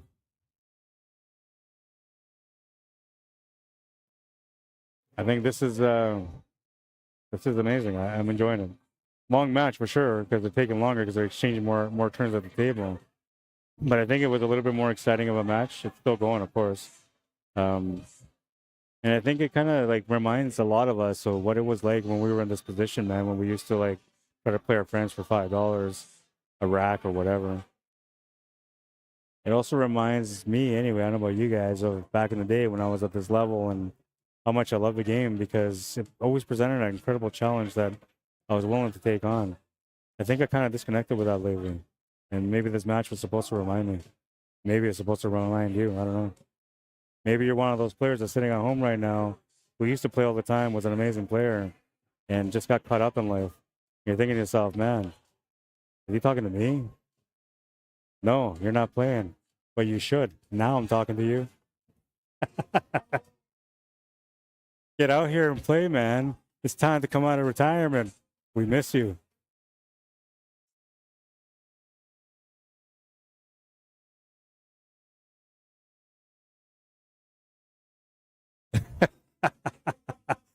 Harold on Facebook says, they have a sale on army cots at Cabela's, FYI. Right? I know, man. I'm telling you, like, this is day 2 of day 5. Tomorrow, it's like the hanger, the hidden pocket Sunday Open, which is going to normally be busy. We had around 20 to 30 players the last few weeks. Then, oh, no, wait, that's not tomorrow. That's Sunday. Tomorrow, so that's how confused I am. I'm tired, man. Tomorrow is the gauntlet, and the gauntlet's going to be awesome, man.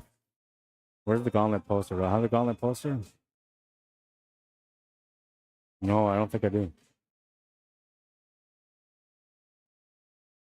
No, I didn't load it up, man. Damn. But anyway, so tomorrow's the gauntlet, which is going to be really entertaining. I don't know if I'm going to stream it or not. I want to stream it, but there's a lot of like things that are involved in this. So it's single elimination, first of all. $20, dirt cheap. You can go in there, spin the wheel, man. $20. You win, you win. You don't, right? It's $20, man. Who cares? Race to 3 for the first round. Oh, by the way, single elimination, $20 single elimination. Race to 3 for the first round if there's 16 players. If there's 32 for the first 2 rounds. After each round, there's a redraw. So all the matches are unpredictable after the first draw.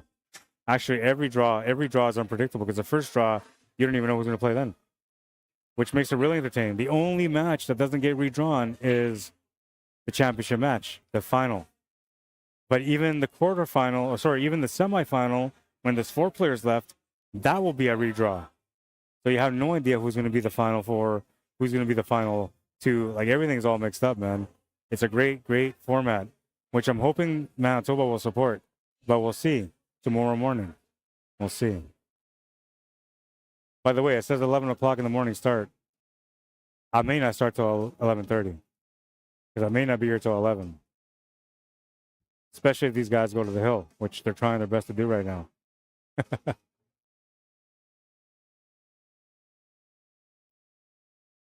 We're almost 3 hours and 40 minutes into the match. What is that? Let me figure that out.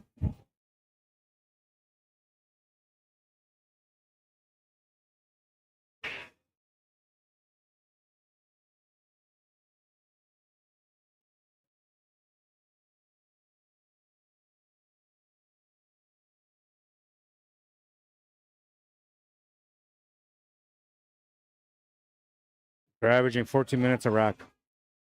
14.10 seconds per rack.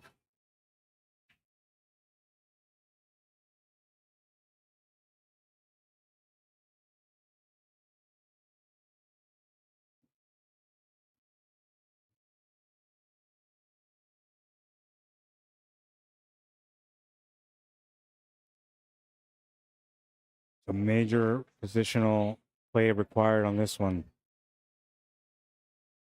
Don't scratch. Oh, man, he's going to scratch. Herbert, Liu, 2 balls left to win this match. And it's set up right here with a ball in hand, man. I thought Karma was coming around because of that one rack, the last rack. But Herbert ended up winning that game. And now he's going to have a ball in hand for a chance to finish the match. Karma is not in the building. Absolutely not. Or is it? It is. Kyle Story with 3 balls left to make it a hill-hill matchup. And this baby is going on till 2 in the morning. Oh, my God. We're already at 12. Come on, Kyle. If you're going to keep me here till 2, man, you got to deliver.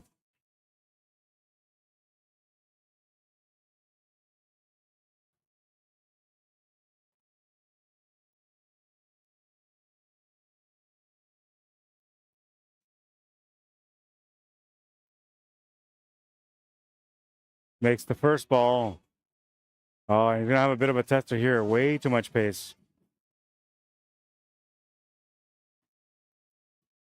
Kyle, the next time you see me, other than today,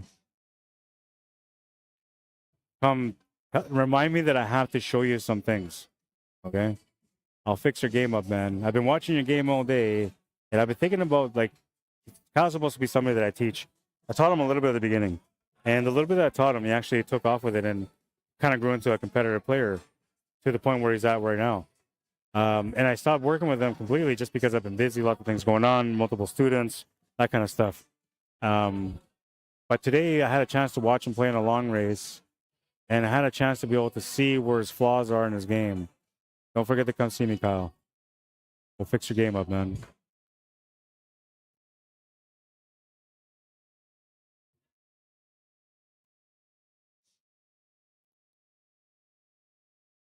They're on the giveaway sale, says Jason Coleman.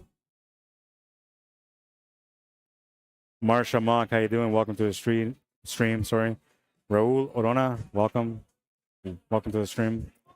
Bienvenido. All right, the moment of truth here, man. I think he's taking too long already. This is a missable shot. The longer you take, the longer or the harder it becomes to make it. The more you're thinking about what it means and stuff. There you go. Just snap it in. He's pointing in there with some authority, as they would say in South Park.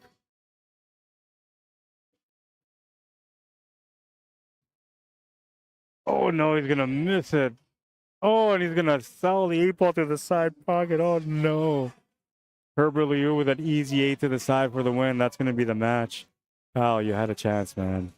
We're going to work on your game, bro. We're going to get your game going. Herbert Liu, the winner on this one. 11-9, the final score. Kyle, a little disappointed. I don't blame you, man. I don't blame you. You had a good chance. Herbert Liu smiling at the pool guys right now because Kyle let him get away with that one. It should have been a ball in hand. And instead of getting punished for it, he comes through smelling like roses. That guy does not have brain farts. When he farts, it smells like roses. All right. That's it, man. Should I go challenge the winner? Nah, I don't got that much time. That was a long match, man. 3 hours and 41 minutes. All right, we're out of here, guys. We're going to do the quick shutter down. Wally McLean, 4th annual Memorial 8-ball tournament happening next weekend. Not this, yeah, next weekend, actually. 15th to the 17th at Sonic's Bar and Grill. You can sign up for that one with Cornell McLean Jr. at ckmcleanjr@gmail.com. $4,000 added, 5-player team, 25-game format, and 32 teams are the cutoff, which I believe they're over 24 now. So you can still get in, get your team in there if you want to. You're not going to want to miss that one. I'm telling you, it's a great event every year. 9th annual Swan Lake First Nation 8-ball pool tournament happening the weekend after that, November 22nd, 23rd, and 24th. It's a 4-player team. You have to have a female player for that one. If you don't, you won't be able to get the team in. 1 master allowed per team. If you have a second master, a master can only be replaced by a master. So you can't have 2 masters on the team playing at the same time. They also have, and that one's that $300 entry. They also have the singles, which this year is going to be an open handicap. Normally it used to be, I think they had a novice, intermediate, and then an advanced open. Now this year it's going to be all together, and it's going to be handicapped. $75 entry. And then they also have a ladies event, which is cut off at 16 players, race to 4 on the A side, race to 3 on the B side, $75 for that one also. All right. If you want to get into that one, let me know. I'll hook you up. Sunday, November 10th, the same day that we have the Hidden Pocket Sunday Open, the Blue Room out in Notre Dame is having a tournament, a Vegas and Under tournament here in Winnipeg. If you want to get into that one, it's a $50 entry. The races are set up on there. Thank you, sir. And it's a 32-player limit, $50 entry fee. Contact Ariel at 431-668-8544. You must be ranked Vegas in order for you to be able to play in that one. Don't ask me. If you need to ask me what that is, you probably don't belong in that tournament. And then snooker tournament, eat your heart out. Snooker players, go out there and play the game at Pockets. November 8th to 11th this weekend. Is that today? 8, 9, 10. Yeah, it is today. So they started today. You can't even sign up for that one. All right, never mind. All right, we're out of here, man. I had enough. Sakabo. Last highlight.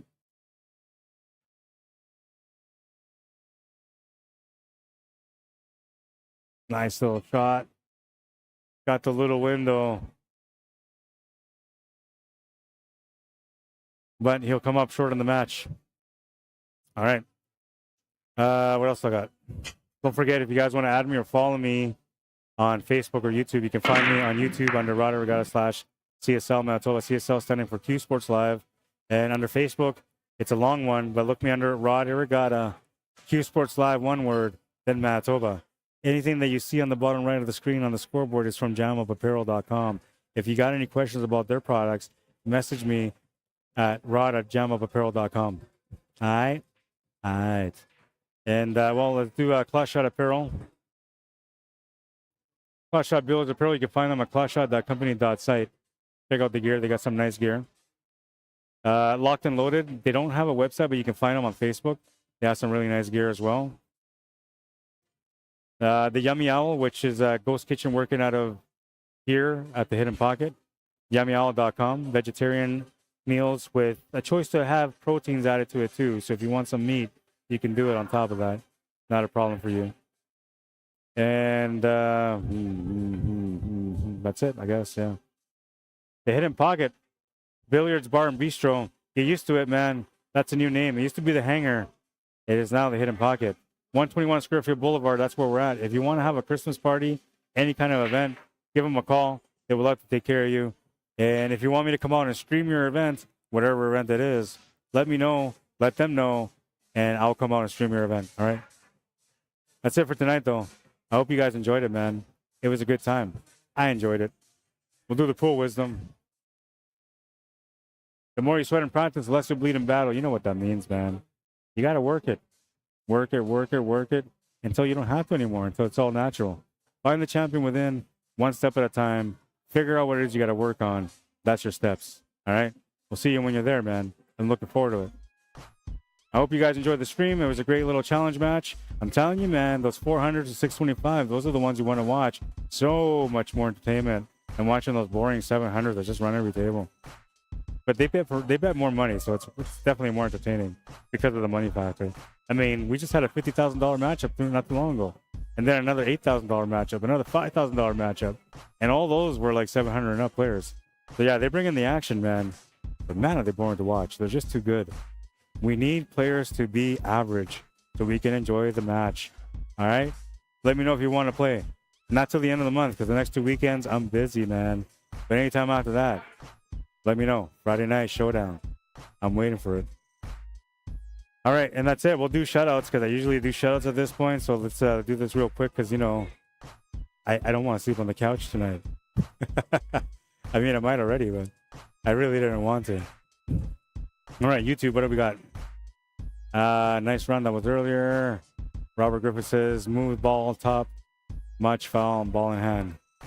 All right, and on Facebook, we got an LOL, and we got see you tomorrow, says Bob Miller. Right on, guys. I appreciate you guys tuning in. Thanks for taking the time to interact. Thank you for liking and sharing the stream. You guys are awesome. I will see you guys tomorrow. It will be a great time. And if nobody shows up for the tournament, well, it is what it is, man. It's no sign up, so it's cold. But for 20 bucks, man, come on. Who's not going to come up for 20 bucks? I'll see you guys at the tables tomorrow. Have a good night, everyone. Cheers.